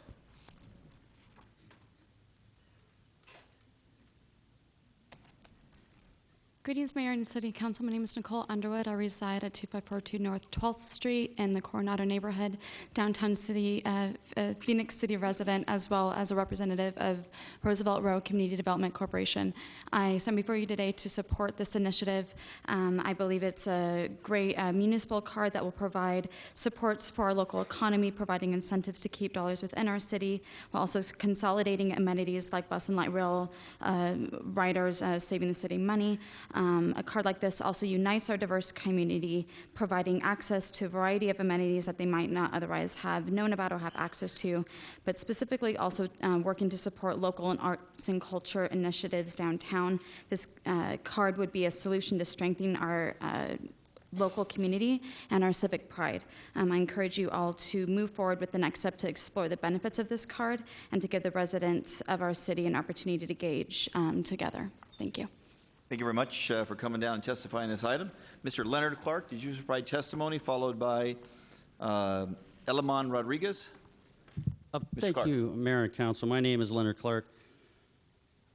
First of all, I just want to say, even though I strongly support this One ID card, no matter what kind of dehumanizing language that some of my friends who are against your measure use, such as illegal aliens, I don't know any Martians I don't know anybody from Pluto. I just know human beings. I love you guys. Even if you want to use physical or verbal violence, go right ahead. But, you know, I actually got to meet a man named Silvestre Herrera. And he was brought to this country as a little baby, undocumented, through no fault of his own, as our dreamers have been brought as children. And if you go to the state capitol today, underneath, ironically, Mr. Pruitt and Ira H. Hayes, the man, one of the Marines that lifted that flag up on Mount Iwo Jima, you will see Silvestre Herrera. Even in that day, right after World War II, of rampant racism against Hispanics and African Americans, the governor at that time, his name escapes my memory, I'm sure you'll correct me, he declared that that would be Silvestre Herrera Day. And that all of those restaurants and all of those shops that had no Hispanics in here, or if you're black, you can't come in here and eat and have your constitutional rights, he said, you just take all that garbage down. And they had a parade for him. So one of the proudest moments of my life that I will ever have was meeting him in Tempe when Mr. Kerry came to town. All I did was had a simple handshake with this man who served in the United States Army like my father did in World War II. And when he was charging that German pillbox, they were cutting down his fellow soldiers mercilessly. I didn't hear them. I didn't hear any witnesses later, those soldiers saying, wait, you're undocumented. You know, we don't trust you. Don't go up there. And then when Mr. Silvestre lost his feet and his legs and got the Medal of Honor from President Harry Truman, they were very thankful to him. So, you know, you can go ahead and you can ask what part of the baby you want to chop in half, but I'm for this one ID card, and these are my brothers and sisters, just as you are on the other side. Thank you. There's no illegal aliens here. They're only human beings. Thank you. Thank you, Mr. Clark. The next speaker will be Elaman Rodriguez. Good to see you. Thank you. My name is Elaman Rodriguez. I reside at 2213 West Keim Drive, Phoenix, Arizona. On behalf of Fuerza Local, who's a division of Local First Arizona, and on behalf of Carlos Velasco, who is out of town today, we are here to fully support One Phoenix Card. We strongly believe that it brings together the local business owners, fully brings in the local consumer under our diverse community. So we fully support this card, and we thank you for the interest in it, and we do ask that you proceed with it. Thank you. Thank you very much, Mr. Rodriguez, for coming down testimony. Is any other member of the public here to provide testimony on item number 61? Is there any other member of the public here on 61? All right, the last speaker will be Vidi Hernandez.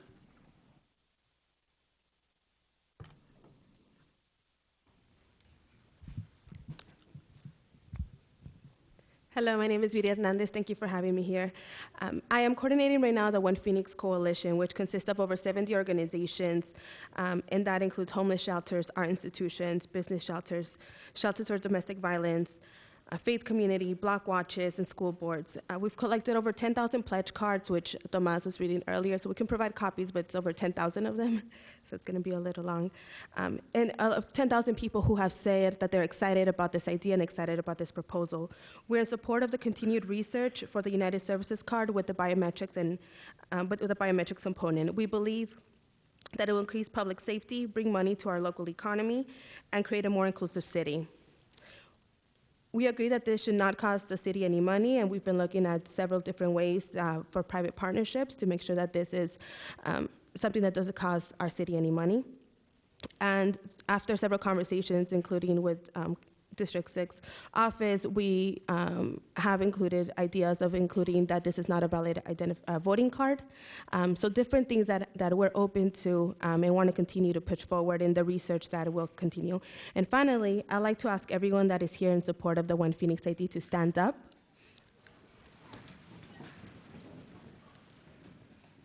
Thank you.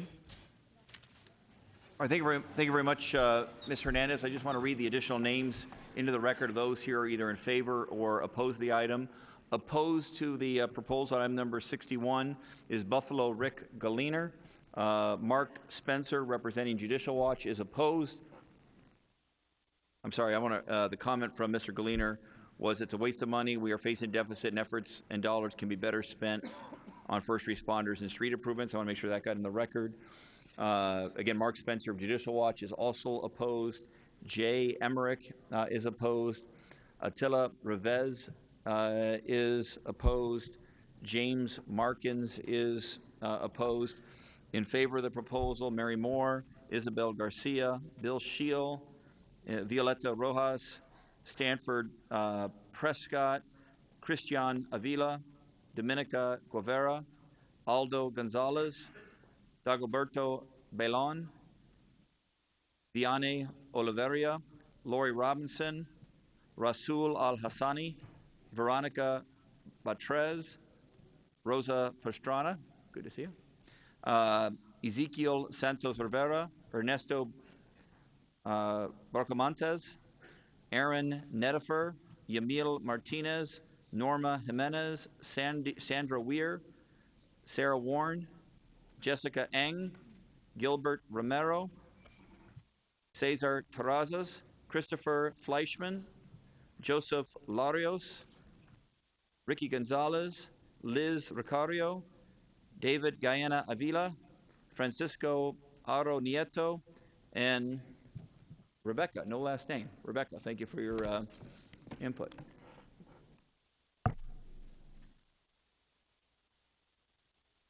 All right, we just had one card turned in opposed. I generally try to defer to people. I think this will be the last speaker. Mr. Jim Williams, you provide testimony on this item. I want to make sure everyone who did come to provide testimony does have the opportunity to provide testimony. Mr. Williams, are you here? All right, here comes Mr. Williams. This will be the final speaker on item number 61.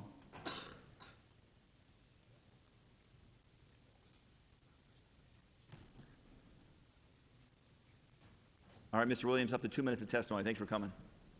Well, I just want to say my name is Jim Williams. I live in Maryville, and Maryville is a pretty rough neighborhood. If anybody lives down there, it gets kind of rough. And I would like to see a bigger police presence down there in Maryville. So other than spend money on ID cards and studies and everything else to figure out whether we need an ID card or whatever we're doing with this ID card, I think we should just, we've got enough ID cards in the world right now. Everybody's got enough ID to get around and do what they have to do. I'd like to see the money spent on the law enforcement and hire more police officers. Thank you. Thank you very much for your testimony. So there has been a motion on the table and a second. To remind you, the motion was to authorize our professional city staff to research the Unified Municipal Services card, come back to the City Council, looking at best practices, cost issues, and how this might work within the City of Phoenix. So the vote today is just to authorize staff to research this issue. We are required to do so if professional city staff will put in more than 8 hours of time on an issue. So that is what the motion from Councilwoman Pastor is. Now I'll turn to members of the City Council. Any comments by members of this City Council? Councilman Waring, you want to go first, please? Thank you. I appreciate it. I was on the subcommittee that heard this. There was some talk about the cost of this and how this would be, I guess, cheap or free, but the examples given in the subcommittee, and I'm not sure who I should be addressing this to. I guess I'll start with you. Okay, thank you. I think New York was $8 million to start and $5 million a year, and San Francisco was some other millions of dollars. I'm not sure exactly what's to study with this. When I went to college in, I hate to say it because it's been so long, 1986, they gave me a card that had a stripe on it. It did my meals at the dorm. It was my access card for the dorm. It was a library card, probably the gym. So there were 4 things on it. So this isn't really innovative technology. We should be consolidating our cards, which you and I have discussed this before. We've also discussed it at budget hearings because some of the folks who spoke here were good enough to come. I think it is onerous that you have to have your water bill to go to the city dump. You have to have a separate card for the golf courses. Whatever you think about golf courses, we have them, and you got to have some way to identify yourself there. The library card and the community centers cards. It just seems like without any study whatsoever, not spending millions of dollars, we should be able to consolidate those cards and achieve savings. In the absence of that, what are we talking about for $8 million? What would be the point of that? I guess another follow-up question as far as the IDs, people seem to be under the impression that this ID is something, we discussed this at the subcommittee meeting, is going to be some ID that you show to a police officer and that's going to get you somewhere, but really you don't show your library card to a police officer now, or your LA Fitness card, or your community center card, or any other card. That's just not going to happen. The people who set the rules about what is a valid ID is the state. So I don't know why we would spend a lot of money studying something that's not going to have any effect. And I'm not sure why we need to study anything more than a couple hours to figure out how to consolidate the cards we had now and be more efficient. Can you explain? All right, so Mr. City Manager, what will, based upon the motion that's on the table, what will you be studying? Thank you, Mayor. So I would first say that we're not going to spend any money to study this other than staff time that we already have. Ms. Macarone in my office will be leading a group of research who will look into that. And you are correct, Vice Mayor or Councilman Waring. This is the number of cards we have today. This is it. This is library, transit, golf, human services, parks. And each one of these represents a different system that was created at a different time for a different need. It has a different accounting system to make sure who's paid what and what the rules are. So it is fairly complex to think about, can we make these all into one? And the number $8 million has been thrown around. I'm not sure where that number comes from. We couldn't tell you today what number we should give you to think about, which is really why we need to do the research and study what has happened in other cities, what those things cost, what are the private partnerships that might be available. In some cities, there's a debit card component to it in which a bank partners up with the city to do something. We don't know anything about how that would work or where we might find those, but we want to look into that and see. So I think the questions you raised are really the questions we need to take time to review so we can come back to the council with information that you can actually make decisions on. I guess I would say to that, again, 1986, Northern Illinois University was able to take 4 things, combine them, seemingly didn't spend any effort at all. I think to replace the card, if you lost it, was $5. Now maybe it would be $20, but it's still, this isn't new technology in any way, shape, or form. That was almost 30 years ago. As far as the $8 million figure, I guess I'm rounding there, but it was in our packet in the subcommittee. There were 2 cities I think that stood out, San Francisco and New York. They spent a boatload of money. To the idea that this is a money saver, they're spending a boatload of money, or at least I think it was New York. They're spending over $5 million a year to do this. I would associate myself with Mr. Gallina's point, and I think as to the last speaker, I think his name was Jim Williams. We've seen our budget projections going forward. We don't have money to spend, not even close to money to spend like that. It's hard to justify. I believe we could go ahead and consolidate our cards right now, as long as you're not planning to use them as an ID with elaborate pictures or anything else. And if you are planning to do that, I would ask why, since police officer testimony, Commander Renteria is here, check me if I'm wrong, if you show somebody your library card when you get pulled over, that's not going to really count for much of anything. How would this card be different? I think that's the question we would have to answer. But the state sets what's a valid ID, correct? Correct. So the answer is already there. You should go lobby the state legislature if you want to change what ID is going to be valid. I would completely reject the public relations aspect of it. I'd rather have a Phoenix card than an Arizona card. That is not worth $5 million a year. I would say in our budget situation, that's probably not really worth $1 a year, when again, to some of the speaker's points, Councilman DeCicio's point, when we're not hiring as many police officers as we'd like and so forth, I think we're, again, losing sight of what's important here. Every dollar spends the same, and we're not getting the equal bang for the buck, if you ask me, doing this. To your point about staff time counts. Those people, we could not hire those staffers, we could hire police officers, or we could hire firefighters or something. We just don't have any money to waste. We have no wiggle room for next year whatsoever, quite the opposite. We're in a deficit situation. And I guess I haven't heard anything that makes this expenditure make sense. I understand about I had a conversation with Mr. Helfgott, the first speaker, who was up there about the medical card. I understand where he's coming from with that. I'm not sure that we are the people who should be doing that. It just seems like there are other organizations, the state, federal, whatever, who could be doing that. My understanding is, I don't know much about these phones, even though I have one. I guess I would say a lot of that information can be contained on your phone now, is my understanding, which is, I know not everybody has one, but a lot of people do.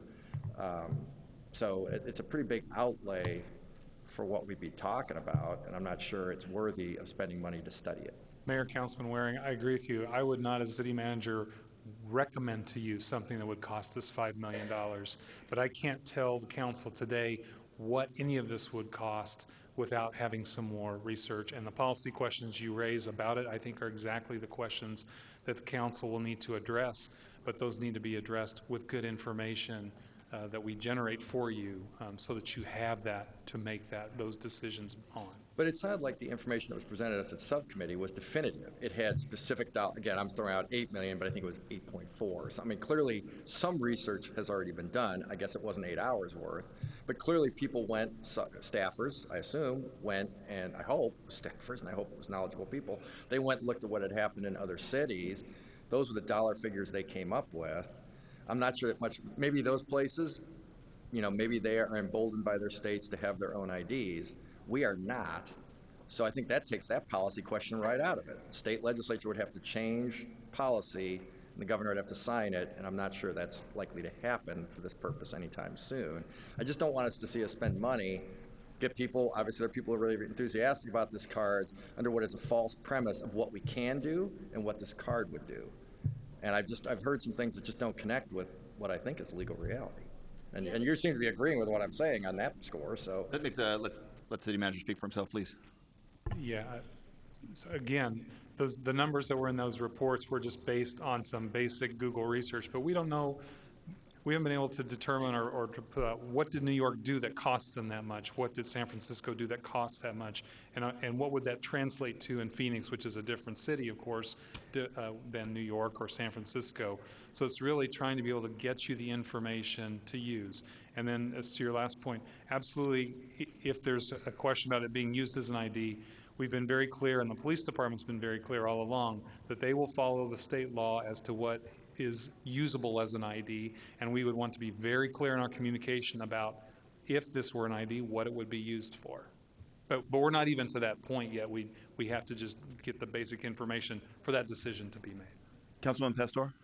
The other dynamic that we're looking at is, the bottom line is we have over 7 cards that do not talk to one another. They're very silo, and they're in a silo system. Technology-wise, we have, information-wise, we have people's information in 7 different servers or areas. For effective and efficiency, it's about bringing one card together, about bringing all the services in that one card, and also bringing our technology system to the level that we need to have it and to protect it, to protect the information. And that is one of the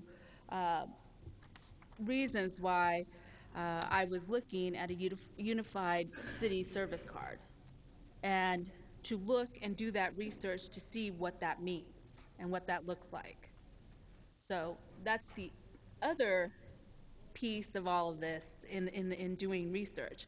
None of us know what it's going to cost. None of us know where to go. That's the point of doing research right now, to see what it would look like in the future of having a one unified service card.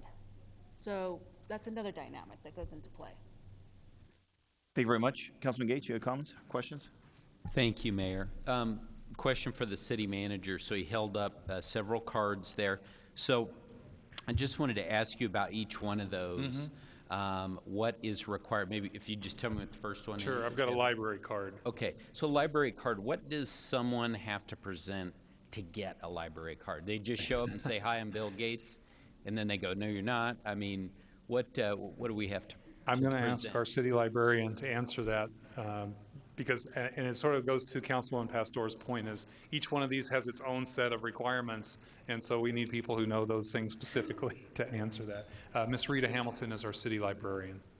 Mayor, Council, to get a library card, you need to have a photo ID to prove who you are, and you need something that has your current address on it to prove where you live.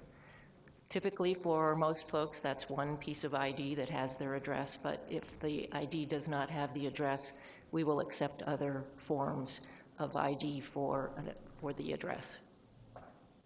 So you need, Mayor, you need a photo ID? Yes. Okay, and so what is that typically? It can be any issued ID, government-issued ID, a driver's license, a student ID, an employer's ID. The next one? So the next couple are transit cards for reduced fare identification and for a Phoenix Dial-A-Ride card. So, and then there's also in here a transit card. So those three come from our transit department. Now the complicating factor of those is, and Maria Hyatt's here, I think. The complicating factor of those is the transit fare card system is a regional system, and part of the Dial-A-Ride system is ours. But I'll ask our transit director, Maria Hyatt, to talk about what sorts of identification are required to get those cards.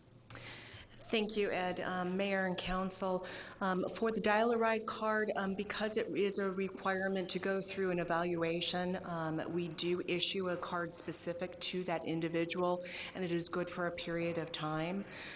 For the other instances, we have the bus passes, like these ones that employers get on behalf of their employees.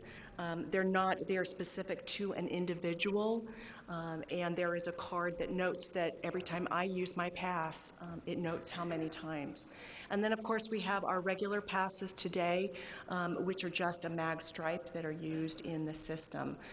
However, in the future, we do have some options for looking for a variety of needs. All of these, as Councilman Waring noted, have a chip in them, whether they're a mag stripe or a card like this. And we do have some flexibility once we know what the needs are and the demands are to be able to bring it into a one card item for the vast majority of our purchase of our cards. However, we would still need to look at our Dial-A-Ride and see whether that's a possibility. I do need to note, though, that we are part of a regional transit system. So this is not just a Phoenix card. It is used everywhere in the system, and so we would need to be working with our partners in the other cities in Valley Metro. One of the things that I think is very appealing about the concept of going to one or at least fewer cards than we have now is the ability to put them on your smartphones. I mean, I think a lot of people have done that, their grocery cards or whatever it is, they put it on their phone. I know, unless things have changed with the library, we cannot do that right now. Is that correct? We do not have the technology to put, as residents, to put our library cards on our phone. Councilman, you're correct in that, but we are working on that. We are looking at upgrading some of the scanners that would read. You could take a picture of your library card and put it on your phone, and then with the proper scanner, you could read it off of your phone. So we are looking at purchasing some scanners that are capable of that. And thank you for doing that, because I know we had an item not that long ago where we were talking about tens of thousands of dollars to buy plastic to make new library cards, right? Yes, that's correct. Okay. Yeah. Okay, the next card. Oh, actually, I want to go back to the Dial-A-Ride. So what identification does someone have to provide to get the Dial-A-Ride card? Mayor, Councilman Gates, in order to obtain your ADA pass, it does require doctor certification as well as an evaluation at the Valley Metro Certification Center, so that we do have a certification that they are ADA eligible. And once they have gone through that, they do receive their card with a picture on it. Okay. So there's no picture ID requirement now to get the Dial-A-Ride card? Councilman Gates, I would assume there is, but I do not know that for sure, so I can get back to you on that. Thank you. Okay, next. The next up is Mo Gallegos from Human Services, because we have Human Services membership cards for our senior centers. Mayor, Council, for the senior centers, when we take the application, the simple application, it is self-declared. Many seniors will pull out an identification on their own. It makes it easier for them, but it is self-declared, so we do not, it's not mandated that we verify. The only time that we would is when we have an individual that is living in an area that is between the city of Phoenix and another city, and the address is too close to call. We will look at some kind of identification that will show exactly where it is so we can figure out if it's the city of Phoenix or not, so we'll decide what to charge. Thank you. Mayor, Okay. City Manager. So then our next. final one is Jim Burke of our Parks Department, and he's the winner this because we have recreation cards, and then we have 5 different flavors of golf cards, from junior golf, resident golf, non-resident golf, senior golf, and some other kind of golf, I'm not sure. But Jim can tell you what the requirements are for both a rec center pass or for any of our different golf passes. Thank you, Mayor and members of the council. So the rec center pass is similar to the system Mo described for human services. We share the same system. So it's self-declared, and people tell us their address, tell us their name, their age, and their email address, and that's how we log it in. And for the golf card, there is some ID that's required. It's not a photo ID, but an ID that shows an address, because it's the golf card is for Maricopa County residents. So anything you can show us, whether it's a voter ID card, a state card, a driver's license, that shows us you're a resident of the county, we give you that discount. And then the other cards is the junior card is just for people under 18, and the senior card is for people over 60. And part of it, Mayor, Councilman Gates, it shows some of the complications we need to look at. So, for example, a golf card is not required in order to golf at a city course, but it provides some benefits, some discounts. And so we would have to have a system that would know that I either have or haven't paid that, and then account for that money to go to the golf fund, as compared to some of the others. So there are some complications technologically and accounting-wise that we need to be able to figure out in making all these cards work together and make sure that the money shows up in the right place for the right service, or that the card registers that the person has not paid for the service that perhaps they think that they should get at a center or at a golf course, for example. And Mayor, Mr. Burke, are you in a position where folks can put any of those park cards on their phone right now? I don't believe so at the moment. I think similar to what Ms. Hamilton said is the recreation card, the readers would have to be upgraded, but we'll have to look into that. We are getting ready to rebid the whole system for golf, the whole point of sale system. So as we put that out, I'll make sure we ask for that and look for that availability to put it on the phone as well as to have the scanners. And again, that also shows something that we want to be mindful of technologically, that, you know, for example, the library system, technology systems get old and have to be replaced. As we do that in the natural course of their life, we want to be mindful and making sure that we're not making technology decisions that prevent us from bringing these things together, as we have to replace them anyway. And so that's why Rob Sweeney from our information technology group is here, because we have to integrate that into this whole conversation as well. So as you can see, very quickly we start racking up hours of time where we have to do some serious research on this. No, Mayor, I appreciate that information. I think it's important to see the complexity of what's involved here. I think there are great opportunities actually for cost savings, because, and to me, it really comes down to this, and no, not everyone has a smartphone, but a lot of people do, and we're only gonna have more people who, you know, if we use the right technology, will be able to really, to me, we don't necessarily have to have that unified physical card. We need to have the ability to get those cards onto our phones. So to me, this is really a technology, so it actually is a technology issue. It is innovative, and to me, none of that, this accomplishes this without even getting into the whole issue of a municipal ID. And this was, you know, really something we talked about in my subcommittee a while ago. And so I have no problem with staff looking into that. I think when we get into the turning it into a municipal ID and also the debit card, I'm not supportive of that. I frankly think that gets us distracted away from where the real savings are. And so, you know, that's where I'm at on this issue. Thank you, Mayor. Thank you very much. Other council members? Councilman Ciccio, please. Just to be quick, too. I agree with Councilman Gates and Waring on this one here, where we've talked about this for some time now. Those 12 cards just made no logic to anyone to be having to carry that many cards at one time. The whole idea was to consolidate it and save money.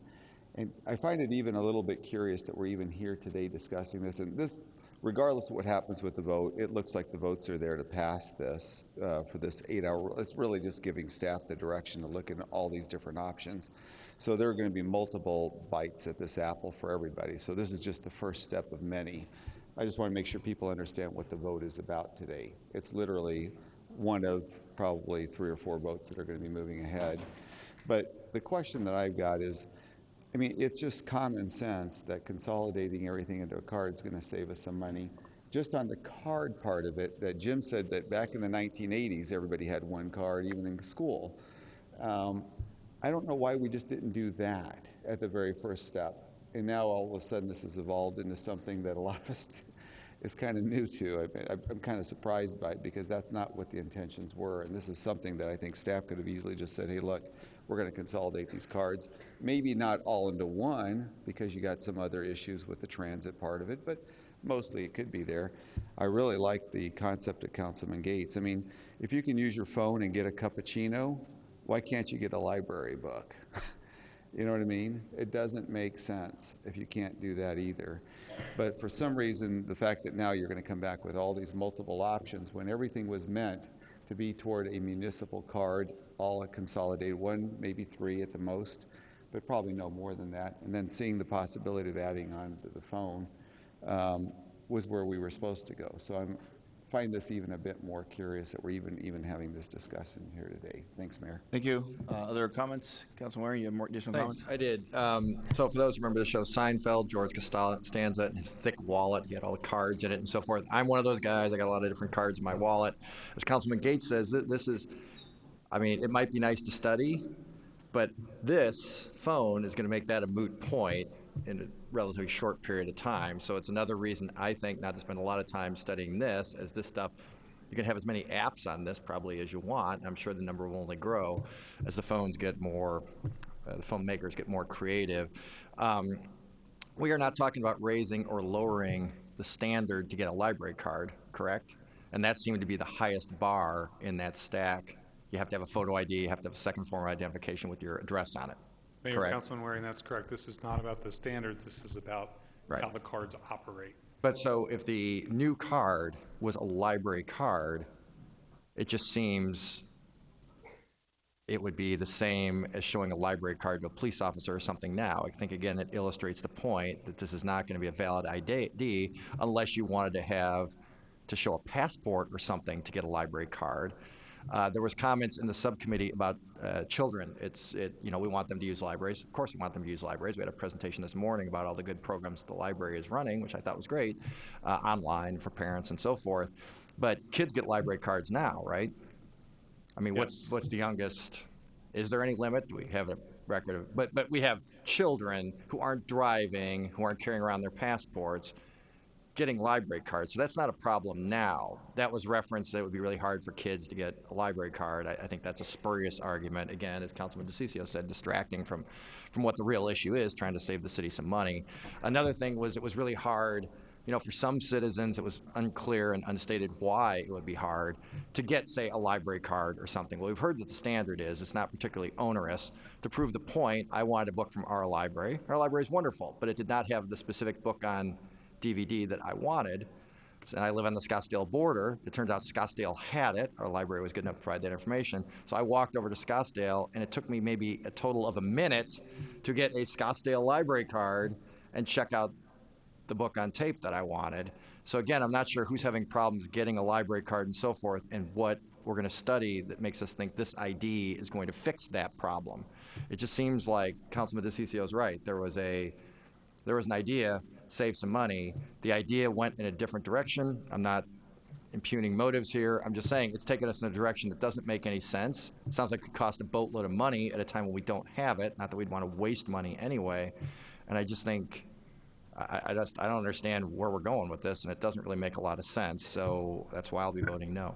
Thank you. Thank you very much. Any additional comments by members of this council? By the way, you both keep referencing smartphones.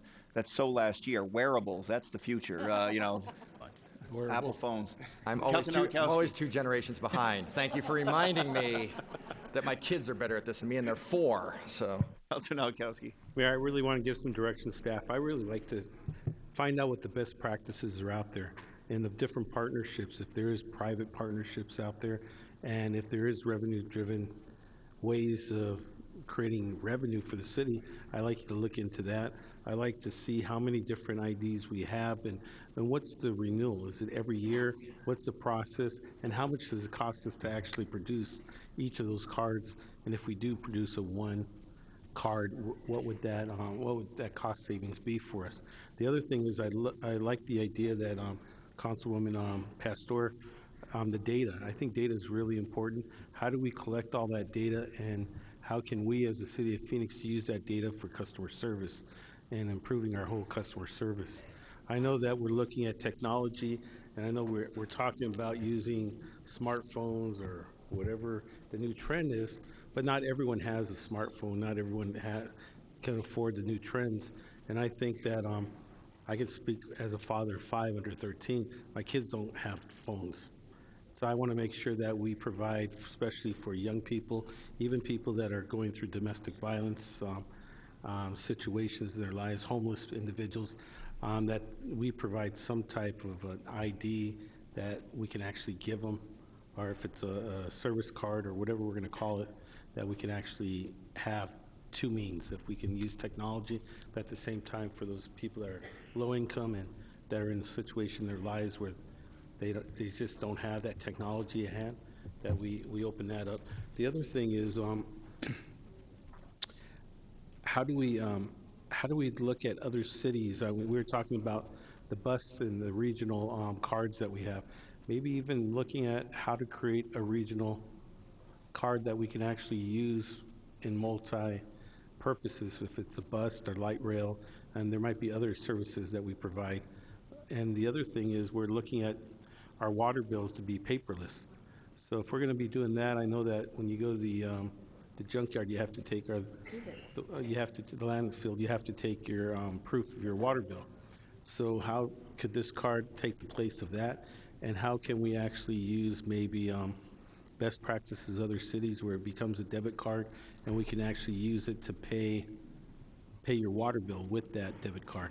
So I just want to open up the possibilities and cost savings. There's some individuals still that don't own a debit card or a credit card. So how can we actually introduce that into that community? And so I like to make sure that we're not limited and we don't get caught up in this ID.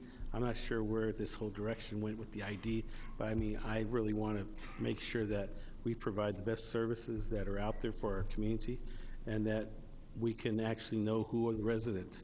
In my district, we have county islands. So they have Phoenix addresses and zip codes in the county islands, and we provide city services also. So I want to make sure that the people living in a Phoenix zip code area, that we can identify those individuals that are in county islands and that are actually city of Phoenix residents. So those are kind of issues that I have in my district that I like you to address. So if you can look into those matters and seeing how we can save money for the taxpayers and basically give the best customer service possible. Thank you. Thank you very much, Councilman Nowakowski. Councilwoman Gallego. Thank you so much. I think efficiency, I appreciate Councilman Gates's leadership on that, and we have so much to be gained. As the staff presentation demonstrates, the number of cards we have is really untenable, and we have a lot to be gained on the efficiency. We also probably have people who don't use city services because they didn't bring their water bill with us, as Councilman Nowakowski mentioned, and since today is Earth Day, I think it is nice that you bring that up because we do want to cut down on some of the illegal dumping. Another mattress we had called into our office today, someone dumping that. We want to make it as easy as possible for people to get rid of their hazardous items like batteries, and you do right now need to have that water bill to show that. So I agree with Councilman Nowakowski that Public Works ought to be part of what we study going forward. I also found Mr. Wood's testimony particularly powerful, how difficult it is to go to so many different places to get cards. And if we can do more to make the lives of our residents easier, that is an important efficiency as well. Let's make it as easy as possible to take advantage of our city services and be involved with what our city does. I think the more information we can get about this, the better. There are many questions about the form of the proposal, what we can include, how much we can do on economic development and supporting local businesses. This proposal is definitely not complete, but the vote today will allow staff to examine as many options as possible. And I think my colleagues have made a good point that we ought to look at technology as part of the vote today and see what we can use so that we have fewer things in our wallet. And if one of the options staff comes forward with involves technology, I think that will be great news for us as the city of Phoenix. But as Councilman Nowakowski and Councilwoman Pastor pointed out, not everyone, and I think the mayor as well, not everyone has a phone, and So we do want options that will make sense for people who do not have the ability to have a phone or who choose not to. We won't know the cost of all these options until we get more information, but quite clearly there is a lot of need and demand, and I look forward to supporting this motion. Thank you very much, Councilman Gallego. Councilman Valenzuela, do you have any comments? Mayor, I'm supportive of moving forward here. I'm supportive of it. I was supportive in the subcommittee. I think before we get ahead of ourselves and start calling it, something that it is not, I think we should just put this to a vote and let staff do some research, come back with some options, and then we can have the conversation, once there are dollar figures attached to these things or savings attached or a little bit of both. So I think efficiency is a good thing. I think progress is a good thing. And I'm supportive of moving forward here. Thank you very much. Councilman Pastor? I just want to talk about, we ask our staff every day to be innovative and to become efficient. And all this vote is allowing is to do research to look on how we can become innovative and efficient in this whole process of a unified city service card. It does take time. It does take more than 8 hours to do some research and to really dig in and see what the cost is, what it looks like. The other dynamic is that, as we heard, that the Parks is in the process of the future to look at technology. This is a perfect moment with our Ms. Cotton to sit and say, what's that technology going to look like in the future, and what can we bring to the table, and how do we bring all the other cards together? In particular, the app. That is a very innovative piece. I'm sure we could find some of our young youth to create that app for us. But we have to do research and we have to move forward. And so that is why I'm very supportive of this vote. The other dynamic is equity. Not everybody has access to a computer, internet, phone, so we have to make sure that it's equitable across the board. It may not be a phone, or it may not be an app, it may be a card. We have to look at that. Our seniors don't have the ability sometimes to do that, so we have to think of our seniors. And so it's broader than just this one little proponent. It's broader than putting everything and all our services together and looking at it. And so I would like to, as the motion has been stated, I would like to move forward into a vote and be able to vote, because I believe we have several other items on our agenda. All right, so we have the motion, we have a second. I'll just add some short comments, and then we'll take a roll call vote. And I do think this is actually the last item on our agenda.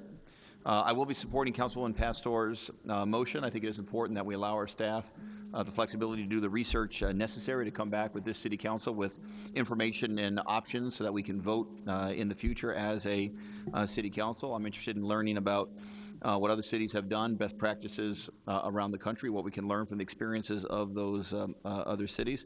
Obviously, we're going to need to learn about what costs, if any, this might include. And obviously, we're limited by state law, and we're not going to be in any way violating state law, and we should say that on the front end. I'm interested in hearing what a reasonable timeline would be when this council makes a decision, how quickly we can implement a unified system for the convenience of our citizens. So I'll be supporting the motion. It's important that we let our staff work on this and come back to this council with as much information as possible so that this council can, in the future, make that as informed decision as possible. With that, roll call. DeCiccio. Gallego. Yes. Gates. No. Nowakowski. Yes. Pastor. Yes. Waring. Williams. Valenzuela. Yes. Mayor Stanton. Yes, the item passes on a 5-4 vote. We have no other items before this council. I believe there's no other citizens' comment. This meeting is now adjourned.